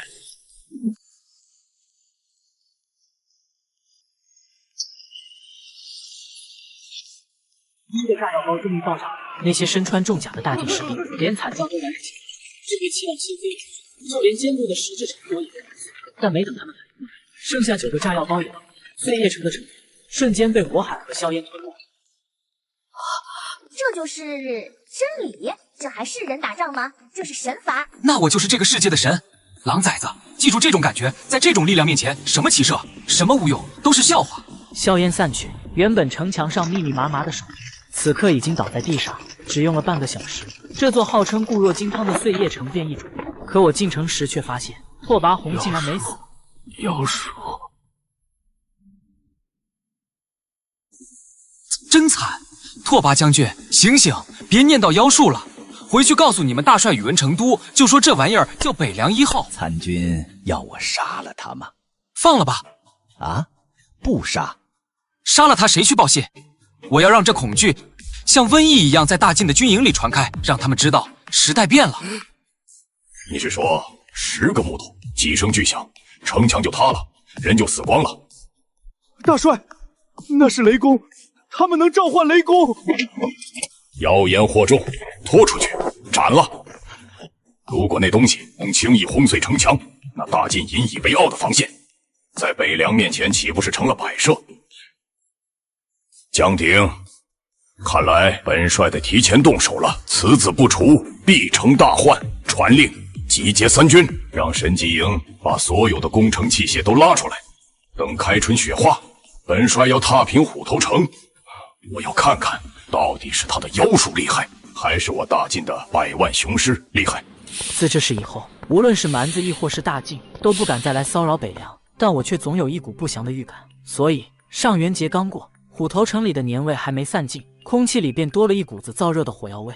那是我令公叔也在不断的改造真理大炮。正当一切都在以好的方向发展时，老黄却像个幽灵一样从阴影里钻了出来。他没有说话，只是冲着我比了个隐晦的手势。这是黑龙营特有的暗号，看来家里进老鼠了。皇子殿下，谁？奴才也是草原的孩子，如今潜伏在大晋那边做事，今日特来救殿下回王庭。救我？你是大晋的人还是富汉的人？敌人的敌人就是朋友。宇文大帅知道殿下在此受辱，特意派小人来联络，只要殿下肯配合，大晋愿助殿下脱困，甚至助殿下夺取汉位。大晋会这么好心？你们是被那个黑阎罗打怕了吧？想利用我搞乱虎头城？这小孩才8岁，怎么这么难缠？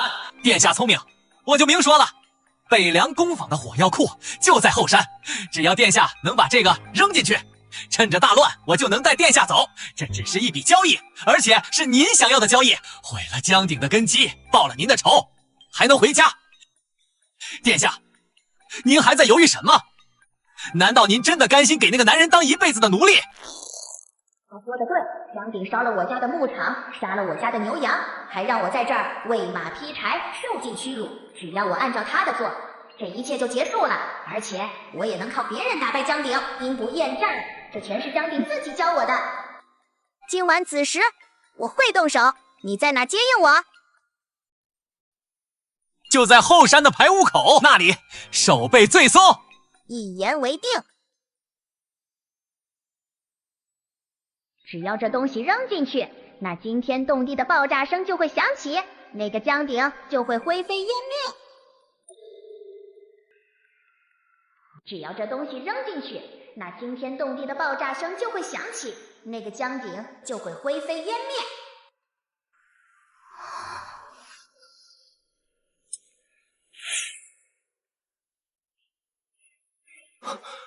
殿下得手了吗？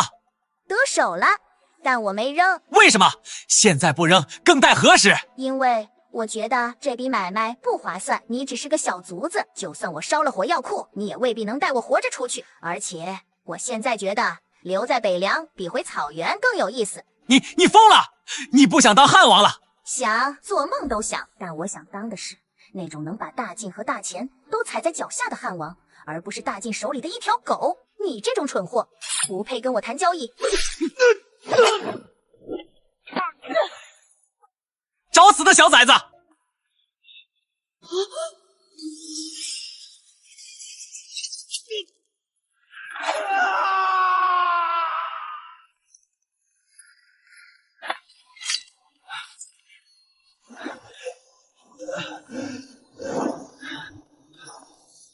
精彩！狼崽子，刚才那一刀扎得不错，就是力道小了点儿，要是再往上2寸，就能扎断他的大动脉。你早就知道了。废话，这工坊里连只公老鼠我都认识，突然多了一只外来的，我能不知道？我就是想看看你会怎么选，为什么不扔？扔了那个瓶子，我就算不死也得脱层皮。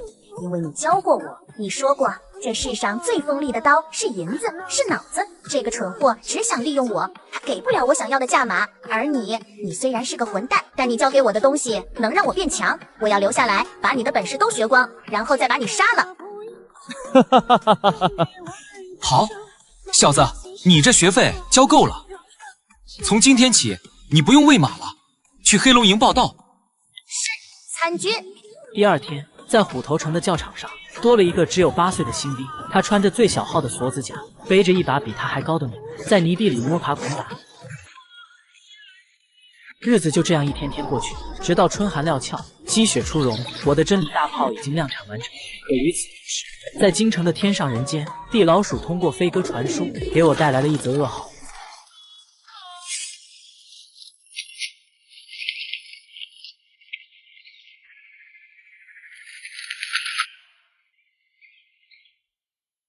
信上写了什么？将军，您自己看。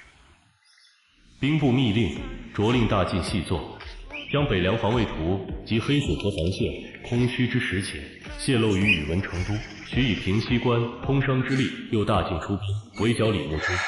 怎么了？狼崽子，你不是一直问我什么是政治吗？今天我教你最后一课。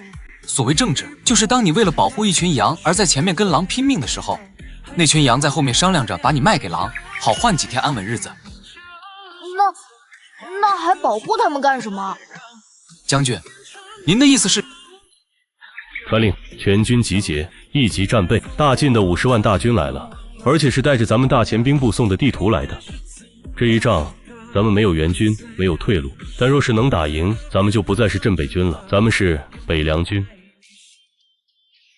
孙大人，您还在犹豫什么？5万两，这只是定金。只要北凉的防卫图到了宇文大帅手里，剩下的10万两立刻奉上。这不是钱的事。李牧之毕竟是朝廷大将，若是被查出来，查？谁查？严阁老想让李牧之死，因为李牧之不听话；陛下想让李牧之死，因为李牧之功高震主。您把图纸给我们，是在帮陛下分忧啊！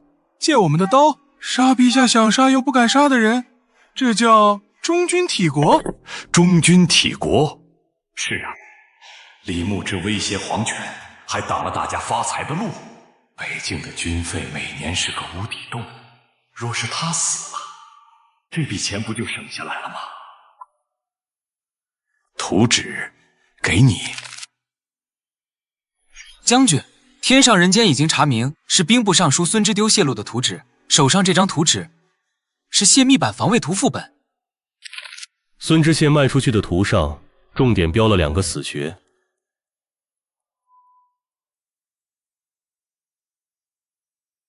这老贼直接把我们北凉的底扒出来了。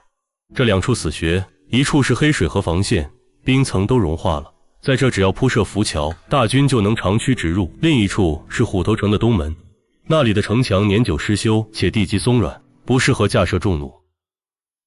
将军，这对我们来说是好事儿。好事？要是没有这张图，宇文成都那只老狐狸肯定会稳扎稳打，那是咱们最不想看到的，咱们耗不起。但现在有了这张图，他就会觉得握住了胜利的钥匙，放心大胆的来进攻。你想搞伏击？对，宇文成都不是喜欢重骑兵吗？黑水河岸边是一片开阔地，最适合重骑兵冲锋。如果他知道那里只有3000老弱，他一定会让铁符土打头阵，撕开缺口。我们要在那片开阔地下面给他埋点土特产。你是要用真理大炮？这次换个新的，地雷。可是如果他们不走黑水河，而是攻东门呢？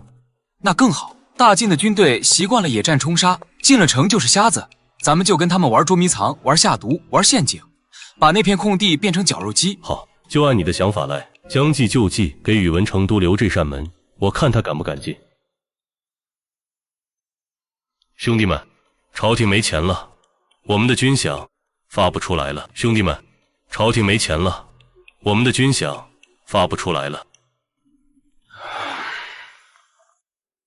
但是北凉有钱，江参军说了，朝廷不养咱们，北凉养。皇帝不给咱们饭吃，咱们自己挣。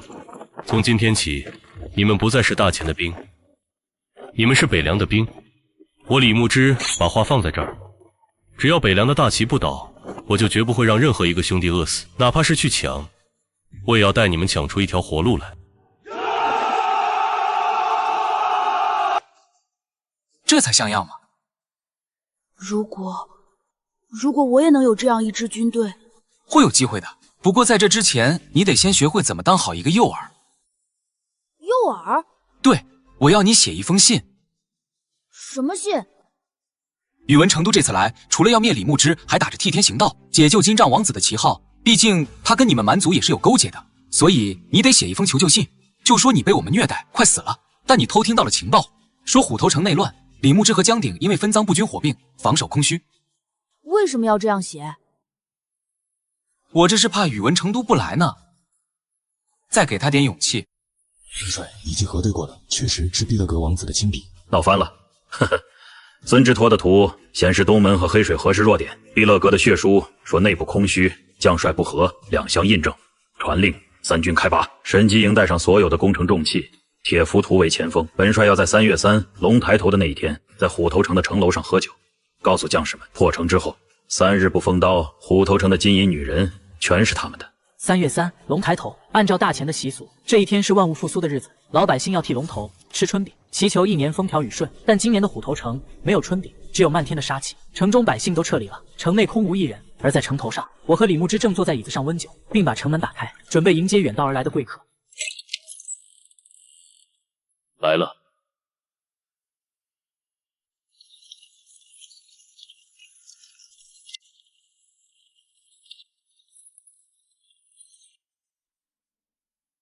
空城计，按照毕勒格的血书和孙之梯的情报，虎头城现在应该是一片混乱，两派火并才对，怎么会这么安静？大帅，会不会有诈？诈！这就是那个江鼎装神弄鬼，敢玩空城计。我身后50万大军，就算有陷阱，我也能把他填平了。传令前锋营铁浮屠分出3000骑，给我冲进去。江鼎真的不用关门？关什么门？他们进来后一个也活不了，而且我还要让他们自己把自己烧死，这能行吗？换做正常人可能不行，但宇文成都的部队今天老自信了。将军，您就瞧好了吧。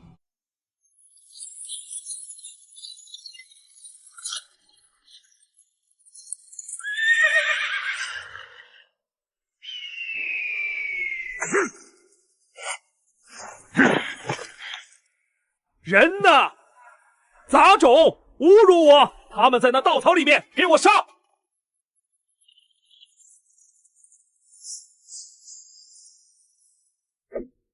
下马，步战！他们藏在地道里，把他们熏出来！千夫长一声令下，众士兵马上捡起附近的干草，往地洞里扔，接着马上点燃干草。但却在点燃的瞬间，地面忽然响起了滋滋声，那是我提前令人埋在土地下的引线被点燃了。火焰由引线传导，接到四周的易燃物瞬间燃烧。火？怎么有火？快撤！完了！我知道铁浮屠全身骨架，根本不能硬抗，但若是用火，他们那厚厚的铁甲瞬间就会变成烙铁，里面的士兵就像是被扔进了烤箱里的螃蟹，想脱甲都来不及。3000铁浮屠在几分钟后全就变成了烤肉。混账！混账！这是什么战法？只会放火，这就是大前的军队，这分明是一群无赖。大帅，还要攻吗？前锋营好像全军覆没了。攻！传令神机营把工程车推上来，把投石机架起来，我要把这座破城攻平了。他们竟然带了这么多投石车，江鼎，你……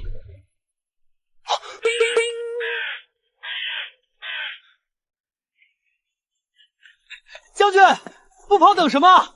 等被石头砸啊！你小子等等我。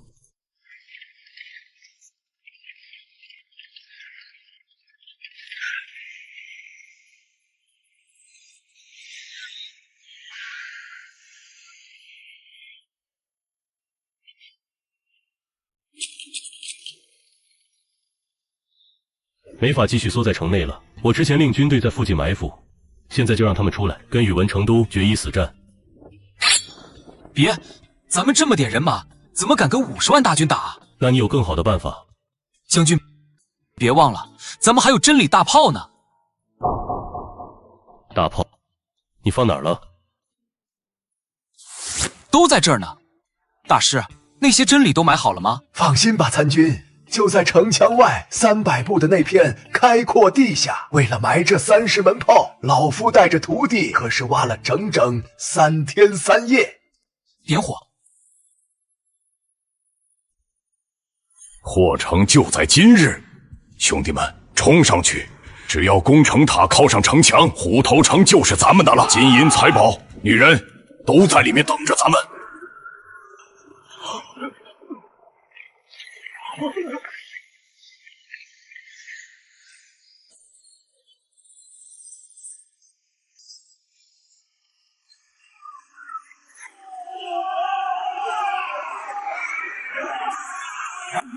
鬼，有鬼啊！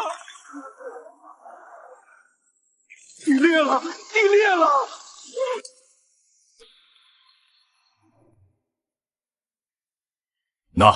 那是什么？大帅，妖术，真的是妖术啊！闭嘴！绝对不是妖术，是江鼎。他到底是个什么怪物？硝烟慢慢散去，下面那片狼藉的战场上早已空无一人。宇文成都早已吓破了胆，带着剩下的军队离去。此战大捷，可我站在城墙上，却是一阵惋惜。真贵啊！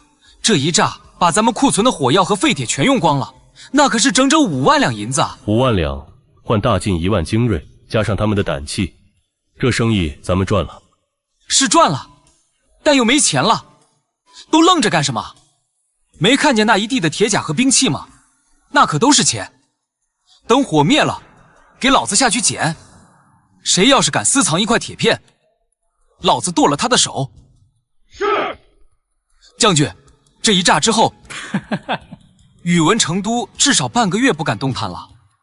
他会被这种未知的恐惧折磨得睡不着觉，他会怀疑每一块土地下面都埋着雷。咱们的时间争取到了，接下来咱们该跟朝廷好好算算那笔军饷的账了。阁老，赵无极被停职查办后，一直在家里装病，但他手底下的那些干儿子干孙子们没闲着，正在四处活动，想给那个阉狗翻案。他翻不了了。昨晚老夫的人在赵无极的别院枯井里挖出了10万两白银。啊，真的挖出来了？老夫说是真的，那就是真的。至于那银子是不是赵无极贪的，反正现在是在他家里挖出来的。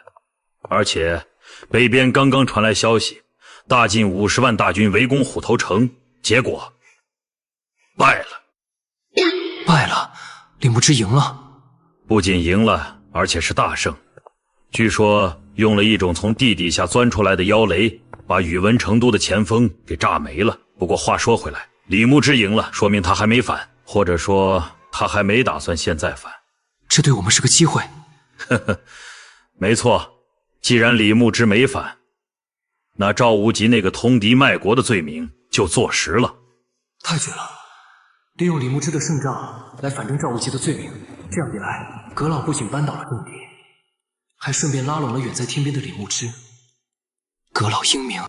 备教，老夫要进宫面圣，送咱们那位赵公公上路了。混账东西！事实果然是这样，朕信任他，让他去北境监军。他倒好，不仅贪污受贿，还敢私通敌国，把朕的江山当成他的买卖了。陛下息怒，幸亏李将军忠勇，不为奸人所惑，死守孤城，这才没让大晋的阴谋得逞，否则后果不堪设想啊！传旨，赵无极通敌卖国，证据确凿，着即凌迟处死，夷3族，其党羽全部下狱，由刑部严查。至于李牧之虽然没反，但那能把大晋50万大军炸回去的妖雷，若是有一天他用在我身上，李爱卿受委屈了，传旨恢复李牧之镇北将军之职，上双凤。另，朕听说李将军至今未婚，膝下无子。朕有一妹长乐公主，温婉娴熟，正值妙龄，着令礼部拟旨，将长乐公主下嫁李牧之，命李牧之即日回京完婚。赐婚？这是恩宠吗？陛下分明是想把李牧之骗回京城啊！将军，恭喜啊！这下终于摆脱单身了。孩子，这并不好笑。不过咱们这位皇帝陛下还真是会做生意，不想给钱，不想给粮，就想送个女人过来，把你这个人连同整个北凉都给收了。长乐公主我见过，是个可怜人。将军，现在不是可怜不可怜的问题，这是个局，你若不去，就是抗旨，就是造反。你若去了，到了京城，没了这10万大军，你就是案板上的肉。那你说去还是不去？去啊，白得个老婆干嘛不去？这可是大钱的公主啊，那是金枝玉叶，要是能把她娶回来当压寨夫人，哦不，当将军夫人，那咱们北凉的腰杆子得多硬。好，那就去。哦，将军这么着急啊？江鼎，别拿我打趣了，我只是想问问那位陛下，他卖我国门的时候，心里到底有没有愧？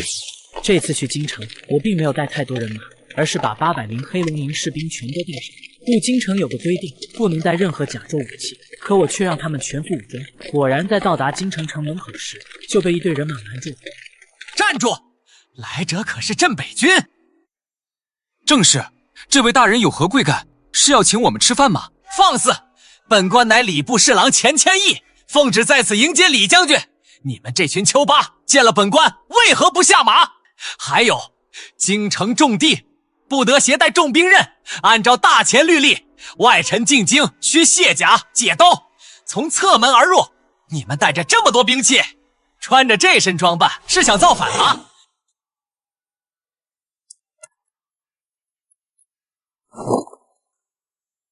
这位钱大人是吧？你想干什么？钱大人，您刚才说让我们卸甲，这是规矩。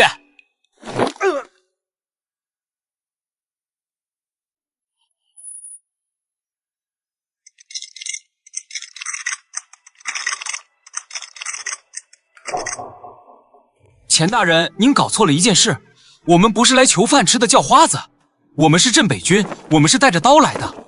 他们身上这些甲是大晋铁浮屠的甲，是我们镇北军的荣耀。他们没有穿这身甲，万一蛮子又或是大晋搞突然袭击，谁来保护你们这些只会风花雪月的文人？是，江大人，这都是误会。来人，放江大人他们进去，把城门口的石墩子搬走。就不劳烦钱大人了，我们自己来。哑巴，去给钱大人表演个绝活。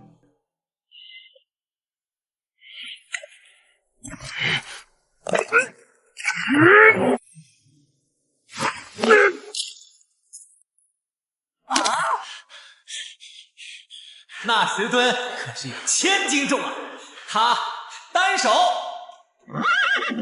开拔进城。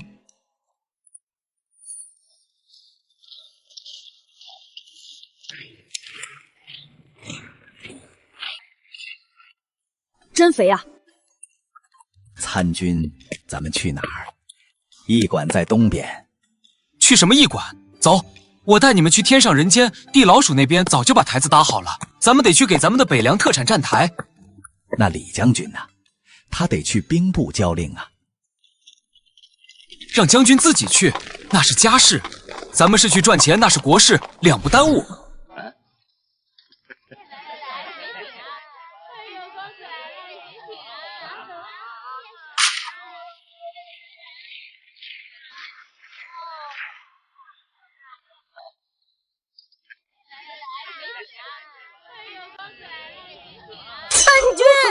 您可算来了，我想死您了。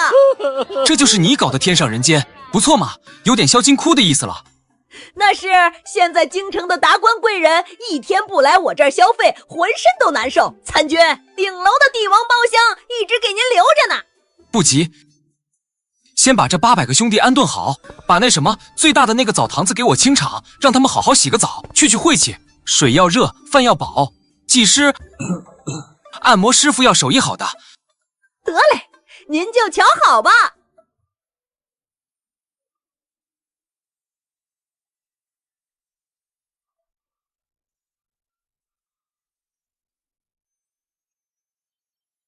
将军，到站了，下来透透气。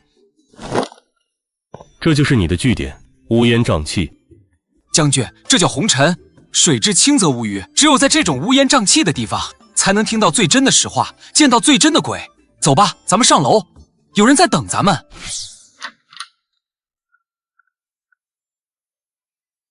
江参军、李将军，别来无恙。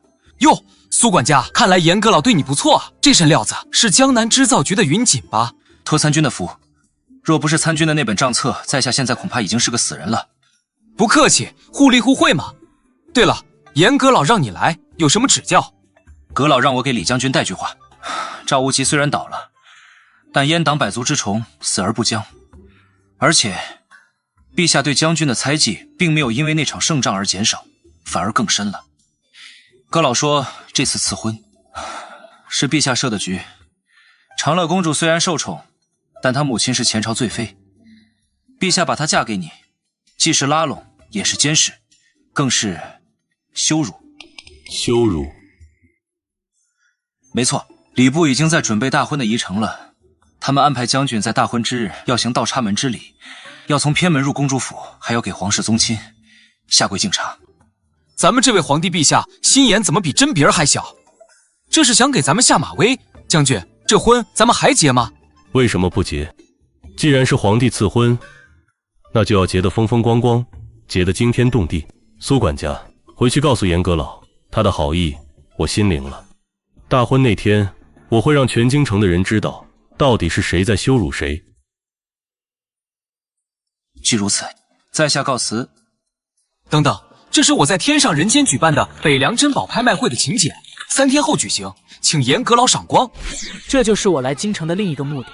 在3天后，拍卖会在天上人间举行。我带来的那些东西轰动了整个京城，因为那都是这个时代所没有的。仅仅一瓶劣质香水就卖出了300两的天价。到了晚上，我面前的桌子上就堆着整整30万两银票。参军，我这辈子都没见过这么多钱。这才哪到哪，给，这次做的不错。参军，那接下来呢？接下来咱们该准备喝喜酒了。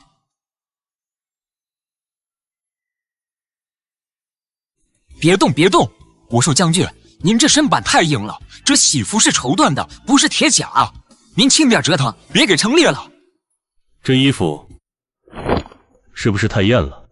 艳，这就对了，穿红点喜庆。再说了，待会儿咱们还要去打仗呢，穿红的吉利。打仗？你是说？哎，不是动刀子的仗，是动嘴皮子的仗。我收到风声，礼部尚书那个老酸儒给你准备了一道下马威。按照大前祖制，上公主是入赘皇家，驸马进公主府，不能走正门，得走西侧门。欺人太甚！我在书上看过，驸马虽然是臣，但也是夫。夫为妻纲，让丈夫钻狗洞去见妻子，这是把将军的脸面往泥里踩死。学得挺快，但这不仅是踩脸，这是在驯兽。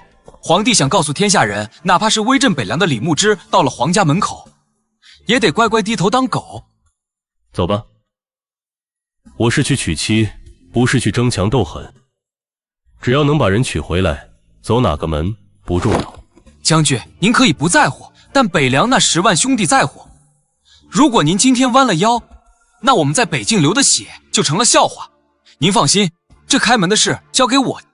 吉时已到，公主府所在的整条街都被红装铺满了，围观的百姓人山人海，都想沾沾这皇家的喜气。而在公主府的大门前，气氛却有些诡异。那扇朱红色的中门紧紧闭着，只有旁边的一扇仅容一人通过的西侧门开着。我们的迎亲队伍一出现，就看见钱谦益不怀好意地迎了上来。吉时已到，请驸马爷下轿，行，却山里由西侧门入府，跪谢皇恩。钱大人，您是不是老眼昏花，看错门了？这么大个正门，您不让我们走，非让我们挤那个耗子洞。我们将军身板宽，怕卡在里面出不来啊。这是祖制，上公主乃是入赘，驸马即是臣，臣入军门，岂可走中道？这西侧门乃是谦恭门，意在告诫驸马要恪守臣节。我们若不走呢？这是规矩，是皇命。江鼎，你若敢抗命，便是对公主不敬，对陛下不敬。不敬？既然钱大人不开门，那我就只能自己想办法了。哑巴，告诉钱大人，咱们北凉人遇到关着的门，一般是怎么做的？放肆！我定要禀报陛下，治你们的罪。治罪？这800个士兵穿的甲，每一件都沾着蛮子和大晋人的血。想必大家也知道，我们镇北军刚赶走了蛮子和大晋，这都是我们用命换来的。也就是说，这些甲代表着咱们大钱的荣耀与战功。请问钱大人，大钱的荣耀、大钱的战功也要走狗洞吗？这是啊，人家可是打了胜仗的大英雄，让英雄钻狗洞，这不合适吧？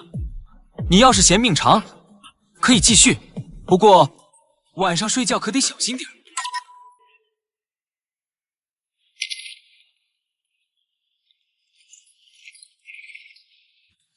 起轿。我原本以为自己要嫁的是一个粗鲁的武夫，一个为了权势向皇兄低头的软蛋，没想到竟是我猜错了。那个骑马的人是谁？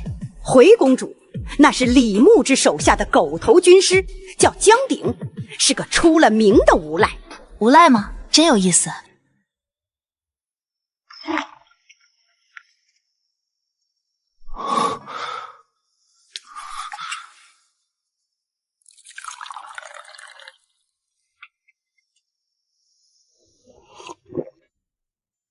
公主，天色不早了，你是金枝玉叶，我是边关粗人。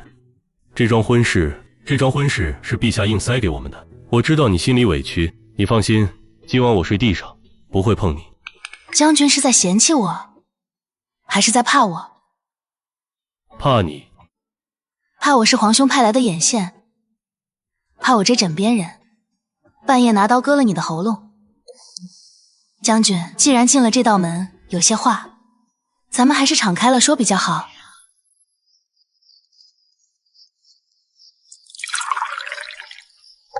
将军，请饮此杯。这酒里有东西。有醉先散，皇兄给我的，说是能让将军睡个好觉，一觉睡到天牢里。那你还让我喝？我只是想告诉将军，这酒里有什么。我是赵家的女儿，但我也是李家的媳妇儿。皇兄做的一切事情我都知道，他想利用我，但他忘了一件事，女人出嫁从夫，如果我的丈夫死了，我这个前朝最妃生的女儿在宫里只会死得更惨。所以李牧之，你想造反也好，想割据也罢，只要你能活着，只要你能护住我，我就是你的人。哪怕你要杀进皇宫，我也给你磨刀。你为什么告诉我这些？因为我想活。将军，外面的那些刀斧手已经被你那个叫江鼎的参军给盯上了吧？今晚这公主府里怕是要见血，我不想看，也不敢看，所以咱们歇着吧，外面的事交给外面的人去办。感觉到了吗？他在跳。感觉到了吗？他在跳。从今天起，我这条命就拴在你的马鞍上了。你胜，他跳；你败，他停。你先睡吧，今晚没人能进这间屋子。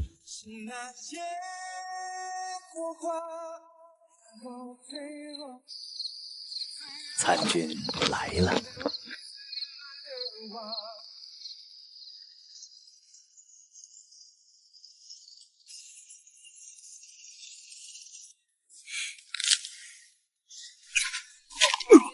谁？我是你祖宗。大喜的日子，你们不睡觉，跑到这儿来听墙根，怎么想学洞房啊？杀了他！脾气真暴躁。什么？动手，但别弄出声。将军在里面办事呢，下软了唯你们是问。有埋伏！撤！快撤！撤！快撤！想跑？今晚这公主府只进不出。这是一场单方面的屠杀。不一会，后花园里横七竖八的躺满了尸体。我走到一具尸体前，搜着身，果然搜出一块金牌。果然是皇帝的人。瞎子，把这块牌子还有这500颗人头装车。装车？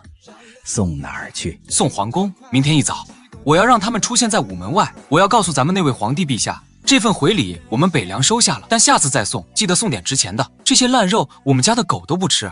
次日清晨，当第一缕阳光照进公主府时，后花园里已经恢复了宁静。李牧之推开房门，当看见那辆已经装满货物并驶向皇宫的大车时，就明白了一切。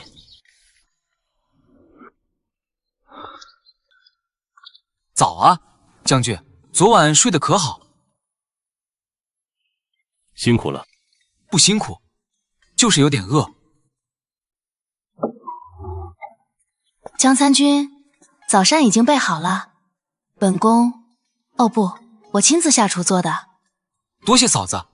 家安了，后路稳了，也该回去了。那咱们得快些走，昨晚的事，皇兄一定会追究的。放心吧。他不敢追究的。我在那群刺客身上搜到了令牌，这事若是传出去，天下人该怎么看这个皇帝？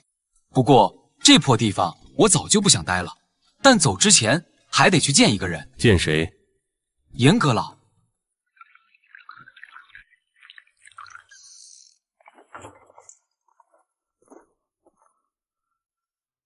来了，坐。这是今年的雨前龙井。淡了点儿，不如咱们北凉的烧刀子有劲。呵呵，昨晚的事老夫听说了，陛下今早连早朝都没上，说是头风犯了。那是陛下龙体欠安，跟我们有什么关系？阁老今天找我们来，不会就是为了请我们喝茶吧？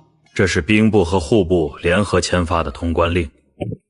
有了这块牌子，你们回北凉的路上，沿途关卡不会阻拦，哪怕你们带着那1000车违禁品，也没人敢查。阁老这是何意？您不是一直视我为眼中钉吗？那是以前牧之啊。老夫虽然是个奸臣，但我也是大钱的臣子。这大钱的江山已经烂到根子里了。赵无极虽然死了，但还有无数个赵无极。陛下也不是当年的陛下了。老夫此举不是为了帮你们，而是为了给大钱留条后路。如果有一天京城真的守不住了，老夫希望你们北凉的铁骑还能记得回家的路。哎，咱们北凉现在是生意人，以后若是京城有难，您可以去天上人间下单，只要价钱合适，咱们黑龙营随时可以提供有偿救援服务。好一个生意人，你这小子比牧之有意思多了。我哪能不知道严嵩的意思，也知道李牧之的沉默，索性替他表明北凉的立场。告别了严嵩后，车队准备返程，可那些负责押运货物的黑龙营士兵却吵了起来，因为赵乐变卖了所有家当，换成了许多细盐和药材，再加上我又买了不少粮食，导致原本准备的大车不够用了。老夫的神臂弩怕潮，得睡这辆有棚子的车。老子这车装的是给参军酿酒用的葡萄干，压坏了你赔得起吗？都闭嘴！你的神臂弩怕潮，那就把车挪到队伍中间，那里风小，但是你的车轴承重不够，卸下一半弩机放到后面运煤的车上去。葡萄干不怕压，怕热，你的车去队尾，那是下风口，凉快。还有那边的工匠，别像赶鸭子一样乱跑。10人一组，每组负责照看3辆车，谁的车轮子陷进泥里了，全组没饭吃。现在按我说的做，半个时辰后我要看到车队排成一字长蛇，粮草在内，铁器在外。做不到的，今晚负责给全营洗袜子。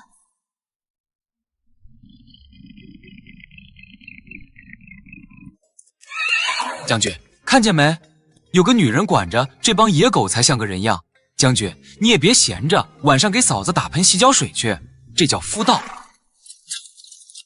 虎头城的春天来得比京城晚了1个月。当车队到达城门口时，那漫天的煤灰与一股臭味扑面而来。刚下马车的赵乐被呛得直咳嗽，他用袖帕捂着鼻子，震惊地看着眼前这座城市。这哪里是城？这分明就是一个巨大的、冒着黑烟的大工地。这就是北凉。嘿嘿，嫂子，条件是艰苦了点，但这味儿那是钱的味儿啊！您看那边的烟囱冒的不是烟，那是银子。乐儿，驿馆已经收拾出来了，虽然简陋，但还算干净。乐儿，驿馆已经收拾出来了，虽然简陋，但还算干净。不去驿馆，直接去库房，还有账房。江参军，既然你把后勤交给了我，那我就得先摸摸家底。我想看看你这所谓的日进斗金到底是怎么个进法。我靠，那账本那是出了名的烂账，全是也许差不多。那个嫂子刚回来，不用这么急吧？要不先吃口热饭？查完再吃，带路。这就是你们的账。2月15，情报科领银300两，用途喝酒听曲。瞎子，你是去打探情报，还是去逛窑子？这300两，你能给我列出个明细来吗？那打探消息不得请人喝酒吗？这哪有明细呀？没有明细，以后1文钱都别想领。参军，这就是你管的家，你这分明就是败家，这也就是现在进项多，掩盖了窟窿。要是哪天生意不好了，就凭你们这种花钱法，北凉撑不过3个月就得破产。那个嫂子教训的是。听着赵乐生气的话语，我知道今后的好日子到头了，但我却没有半点不开心。将军真的是简单本了。以前我只懂大方向的经济战，懂技术，但对于这种精细化的财务管理，我确实是个大漏勺。以前是没办法，只能粗放经营，现在看来，笔墨伺候，从今天起立规矩。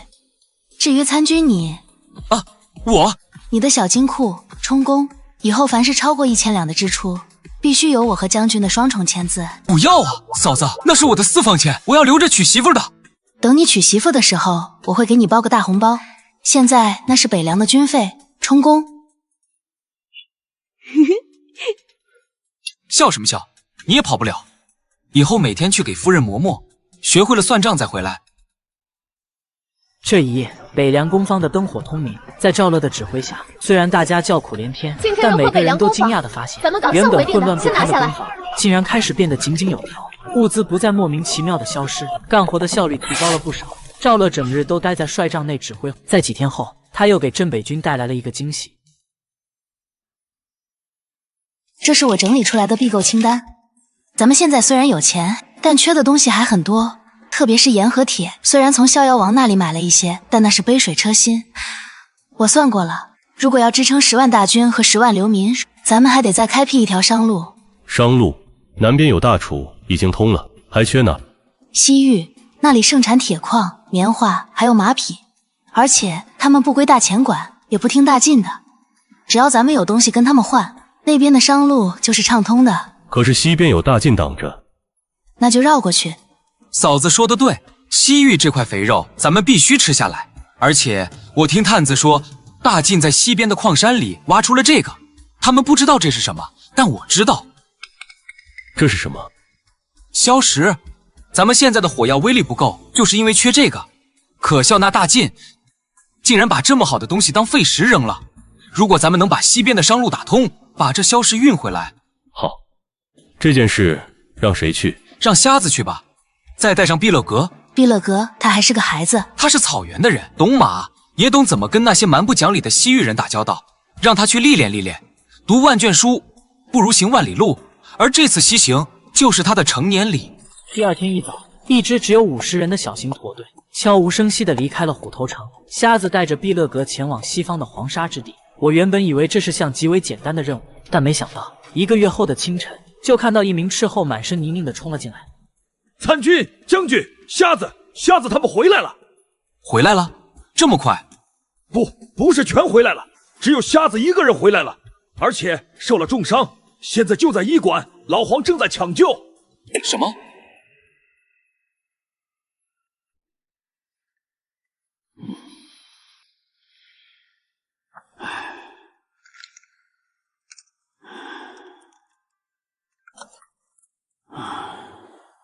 怎么样？命保住了，但这口气能不能缓过来，得看今晚。水，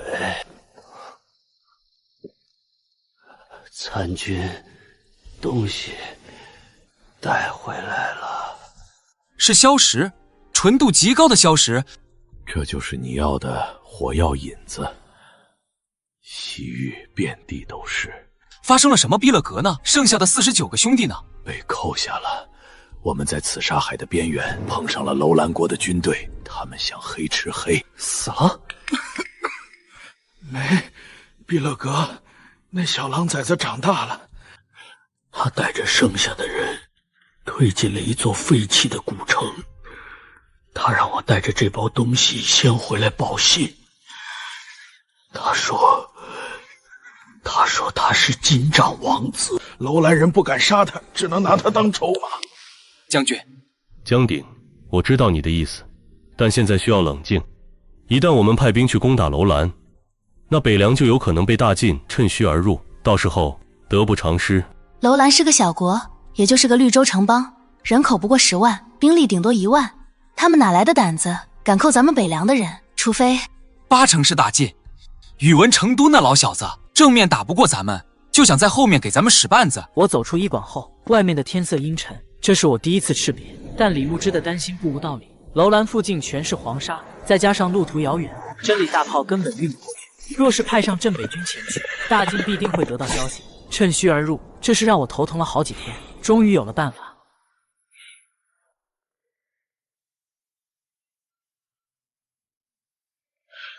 干活干得好好的，怎么叫我们到这儿了？你还不知道吧？听说这里的粮食不够了，将军这是要赶我们走。乡亲们，实话告诉你们，咱们确实难。从今天开始，工坊即将削减半数的劳动力。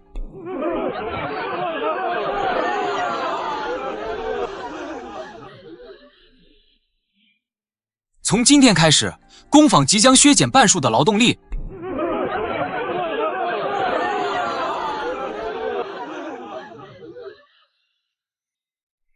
但是从今天起，北凉实行户籍制。凡是拥有这块牌子的人，就是我北凉的子民。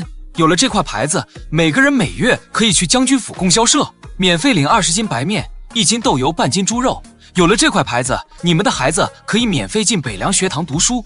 有了这块牌子，如果你们战死了，将军府养你们的老人，养你们的孤儿，一直养到18岁。这话一出，人群瞬间炸开了锅。流民们哪里听说过有这种好事？而拿到牌子的方法也十分简单，要么参军，要么认真做工满1年，要么对北凉有功。此外，我还颁布了一条新规定，以后北凉所有的粮油铺子、布庄、盐店全部收归将军府所有，私人不得买卖。还推出了公票，有牌子的凭票购买物资，价格便宜。若是没牌还想买，那便是天价。巨大的福利差，让所有人为了那个北凉户口去拼命，去效忠。参军，按照这个速度，咱们的兵员很快就能扩充到2万。但是，你是想说他们像一群草台班子？当初我刚从死囚营征兵时，那些死囚比这些人还烂。但我知道，正是这种在朝代最底层的人，只要许诺给他们足够大的利益，他们便愿意赴汤蹈火去争取。时间又过去1个月，这些流民经过训练，已然成了一支军纪严明的部队。我知道是时候去攻打楼兰了，但我没动镇北军，而是带上这2万新兵与黑龙营精锐。为了在沙漠中运送真理大炮，我还让公叔爷打造了一种特别的沙锹，它类似雪橇，但底板更宽，更加防线，前面用骆驼拉着，省力了不少。全军加速！天黑之前，我要在楼兰城下埋锅造饭，告诉兄弟们，今晚这顿饭咱们吃楼兰国王的。使者大人，您不是说北凉现在正被你们大晋50万大军围困，自顾不暇吗？为什么我的斥候回报说有一支2万人的军队，正朝着我们杀过来？大王不必惊慌，那不过是些流民组成的乌合之众。那个江鼎就是个被大前朝廷通缉的丧家之犬，他来这儿不过是虚张声势，想要回那个人质罢了。人质？喂，小子，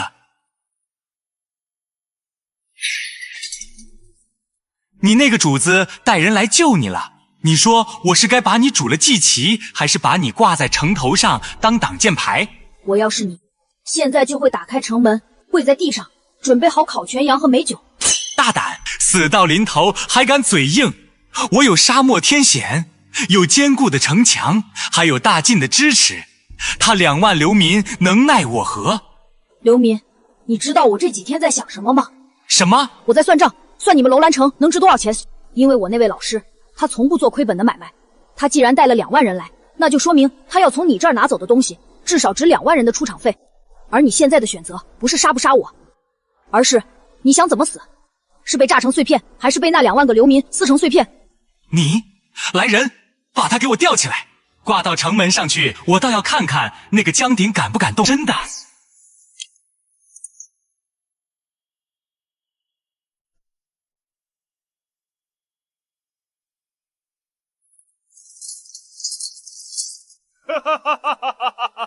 参军，那是毕勒格，这帮畜生把他吊在风口上，这是要晒死他。别急，把这个射进城墙上的柱子啊，这是啥战书？这是账单。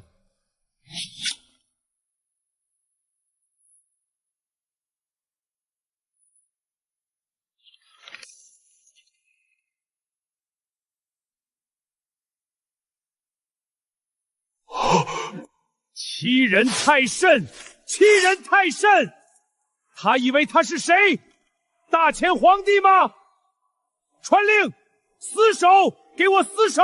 我就不信他们能飞进来。我在城墙外一直等到日落西山，可那城门依然没有动静。无奈，我只能叫公叔野推来真理大炮，调试好角度后，10门炮形成10道抛物线，绕开城墙，直接砸到了城墙后。霎时间，响起了无数楼兰士兵的哀嚎，而阿卜杜在城墙上已然吓瘫在地。国王陛下，我说了，你必败无疑。这是什么妖法？那个江鼎，他是魔鬼吗？大王，别听他废话，趁现在混乱，杀了这小子。只要他死了，江鼎就没有理由。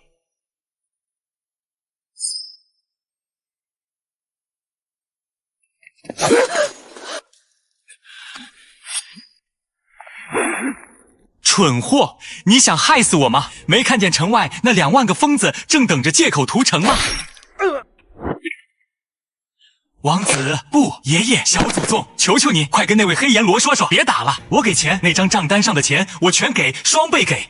站起来，把城门打开，备好酒席，还有，去把你们库房里最好的波斯地毯铺上。我老师不喜欢走脏路。厚重的城门缓缓打开，没有厮杀，没有抵抗。紧接着，我便看到阿卜杜带着文武百官跑出来，手里捧着那张被他撕碎了又粘起来的账单，还有库房的钥匙，慌忙跪倒在我面前。罪臣阿卜杜恭迎上邦天君。哟，国王陛下，您这礼行的有点大啊，早这么客气多好，非要我放炮，你知道炮弹多贵吗？罪臣该死，罪臣眼瞎。瞎子，带人去库房，把硝石、硫磺还有那些金银细软都给我装车，记住，给国王陛下留点过日子的钱，别让人家饿死。还有，以后这座城由我们接管城防，怕吗？刚开始怕，后来想明白了。我知道，您不会做亏本的买卖，我是您手里的一张牌，您舍不得炸死我。聪明，既然没死，那就别闲着了。这老小子刚才想杀你吧？现在怎么处置？交给你了。这是我交给毕勒格的第3课育人。此时我明显感觉他十分纠结，如若杀了他，固然很解气，但杀了他，楼兰就会乱，北凉还要分兵来管理这个烂摊子，实在不划算。毕勒格思索一阵，最后还是决定拿出短刀，架在了阿卜杜脖子上。阿卜杜，我不杀你，你依然是国王。谢王子，谢殿下。但是从今天起，楼兰不再是大晋的附属，而是北凉的特区。你要把所有的消失矿都交出来，你要帮我们修一条直通虎头城的商道，你要让你的子民去买北凉的货物，作为交换，北凉会保护你。谁敢动你，就是动北凉的钱袋子，不管是大晋还是大钱，都得问问我们的真理，答不答应？狼崽子，你出师了！这笔买卖做得漂亮，传令全军休整1夜，明天一早带着咱们的战利品回家。当晚，楼兰城的王宫里举办了一场盛大的庆功宴，2万名北凉新兵吃到了这辈子最好吃的手抓羊肉，喝到了最烈的葡萄酒，他们体会到了胜利者的感觉，对我也更加臣服。但宴会进行到一半，一只信鸽忽然飞到我面前，我取下信鸽上的信筒，才知道这是李牧之发来的加急文书。宇文成都前锋已至黑水河，大军压境速归。参军，你在看什么呢？哦，没什么，继续吃。说吧，怎么回事？夫人，这小子欺负人，他吃了我的豆腐脑不给钱，还说他是黑龙营的英雄，吃我的是给我面子，还把我的摊子给掀了。放屁！老子是没钱吗？老子给的是公票。这老小子说公票是废纸，非要现银，老子一气之下才动的手。再说了，老子在前线拼命，回来吃口豆腐脑怎么了？二狗，黑龙营军规第17条是什么？不得扰民，不得强买强卖，违者杖责20，罚没当月军饷。那你背得挺熟啊。公票是咱们北凉的脸面，他拒收，那是他对咱们没信心。你可以报给市管会去查封他的铺子，去教育他。但你动手掀摊子，那就是流氓行径。咱们北凉是要争天下的，不是当土匪的。来人，二狗，杖责30，把他的名字挂在耻辱榜上，3天不许进食堂吃肉。至于你，北凉境内公票及银票，你拒收公票，罚款5两，但这5两银子赔给二狗治伤，各打50大板，都服吗？服了，服了。夫人，门外又有人敲鼓。今天都第几个了？让他们进来吧。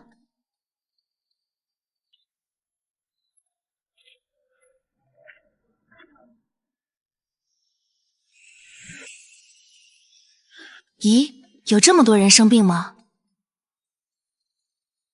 神医，我家闺女最近老是想吐，是不是有了？大娘，您闺女那是吃撑了，回去少吃点肉就行。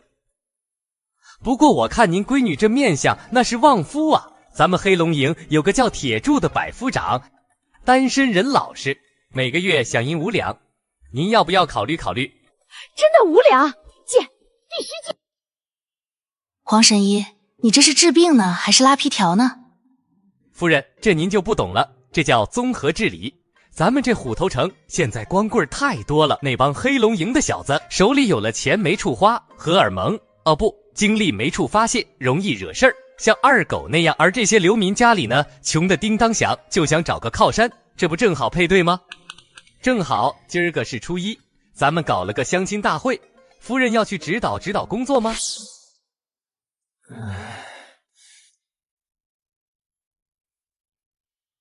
都愣着干啥？上啊，郎九！你平时杀人不眨眼，怎么现在连句话都不敢说？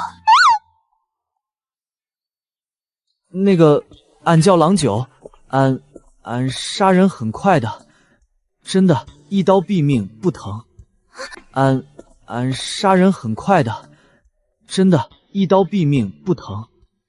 跟姑娘说话，要说你会疼人，不是说你会杀人。妹子别怕，他虽然看着凶，但他每月的饷银都存着没动，还在城里分了一套砖瓦房，这银簪子是他攒了3个月才买的。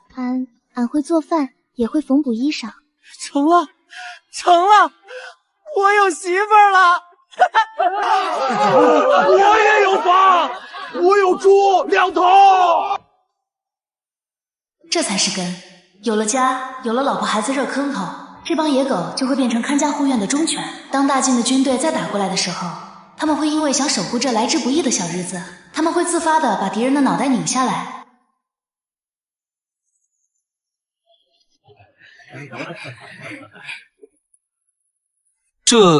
这是走错地儿了，瞎子，咱们是不是走到桃花源了？参军，您可算回来了。这是咋回事？没咋回事，就是给你这帮只会杀人的兄弟找了个家。听着赵乐的话语，我顿时明白一切。今晚虎头城的灯火比天上的星星还要亮，但这温馨的灯火之下，我却知道宇文成都的大军已经到了黑水河对岸。明天或者是后天，这片刚刚建立起来的乐土就要迎来它最残酷的考验。这次西征带回来的硝石共计5万斤，折银3万两，硫磺2000斤，折银500两，黄金2000两，白银1万两。嫂子，这是饭桌，不是账房，这肉都要凉了，咱能不能先吃饭？急什么？账不对。你从楼兰王宫里搜刮的东西应该不止这些吧？我记得清单上还有1箱子西域宝石，哪儿去了？那个，可能路上颠簸掉了吧？掉了？那我怎么听瞎子说你把那1箱子宝石私下里分给了那2万个新兵当奖金了？那不是为了鼓舞士气吗？那帮小子第一次出远门，不给点甜头，下次谁还跟我去拼命？那你也不能不入账啊！下不为例。得嘞，听嫂子的，吃肉吃肉。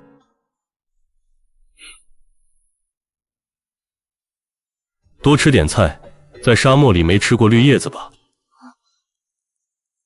谢谢将军。别叫将军，在家里叫大伯，叫他大娘叫我叔。为什么？什么为什么？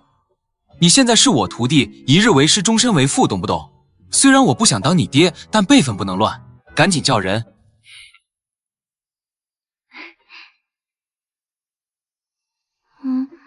今天的灯光好暖，红烧肉也很香。这里比那只有勾心斗角的金战王庭好多了。大伯、大娘、叔，哎，这就对了嘛，以后就是一家人了。既然是一家人，那你那份工钱我就不给你发了啊，反正你也花不着，我帮你存着娶媳妇儿。我就知道你又想贪我的钱，大娘，你看他。好了好了，钱我单独记账，你叔动不了。放心吧，等你娶媳妇儿的时候，大娘给你把咱们北凉最漂亮的姑娘挑一个。江鼎、宇文成都的大军已经在黑水河对岸扎营了。我知道。怕吗？怕个球！将军，等这顿饭吃完了，我再给你说说我的计策。将军，听我的，在这儿，就在这儿埋上500斤炸药，等大晋的前锋一路投，保证炸得他们亲妈都不认识。讲完了吗？讲完了。怎么样？这计划是不是很完美？这叫半渡而击。是很毒，也很狠，但是没用。没用，将军，您别瞧不起火药啊，那威力您是见过的。我不是瞧不起火药，我是太了解宇文成都了。宇文成都是大晋名将，不是莽夫。上次在黑风口吃了你地雷的亏，在碎叶城又吃了你火炮的亏，你觉得他这次还会像傻子一样一头撞进这种明显适合埋伏的浅滩吗？那他走哪儿？总不能飞过来吧？他会走这儿。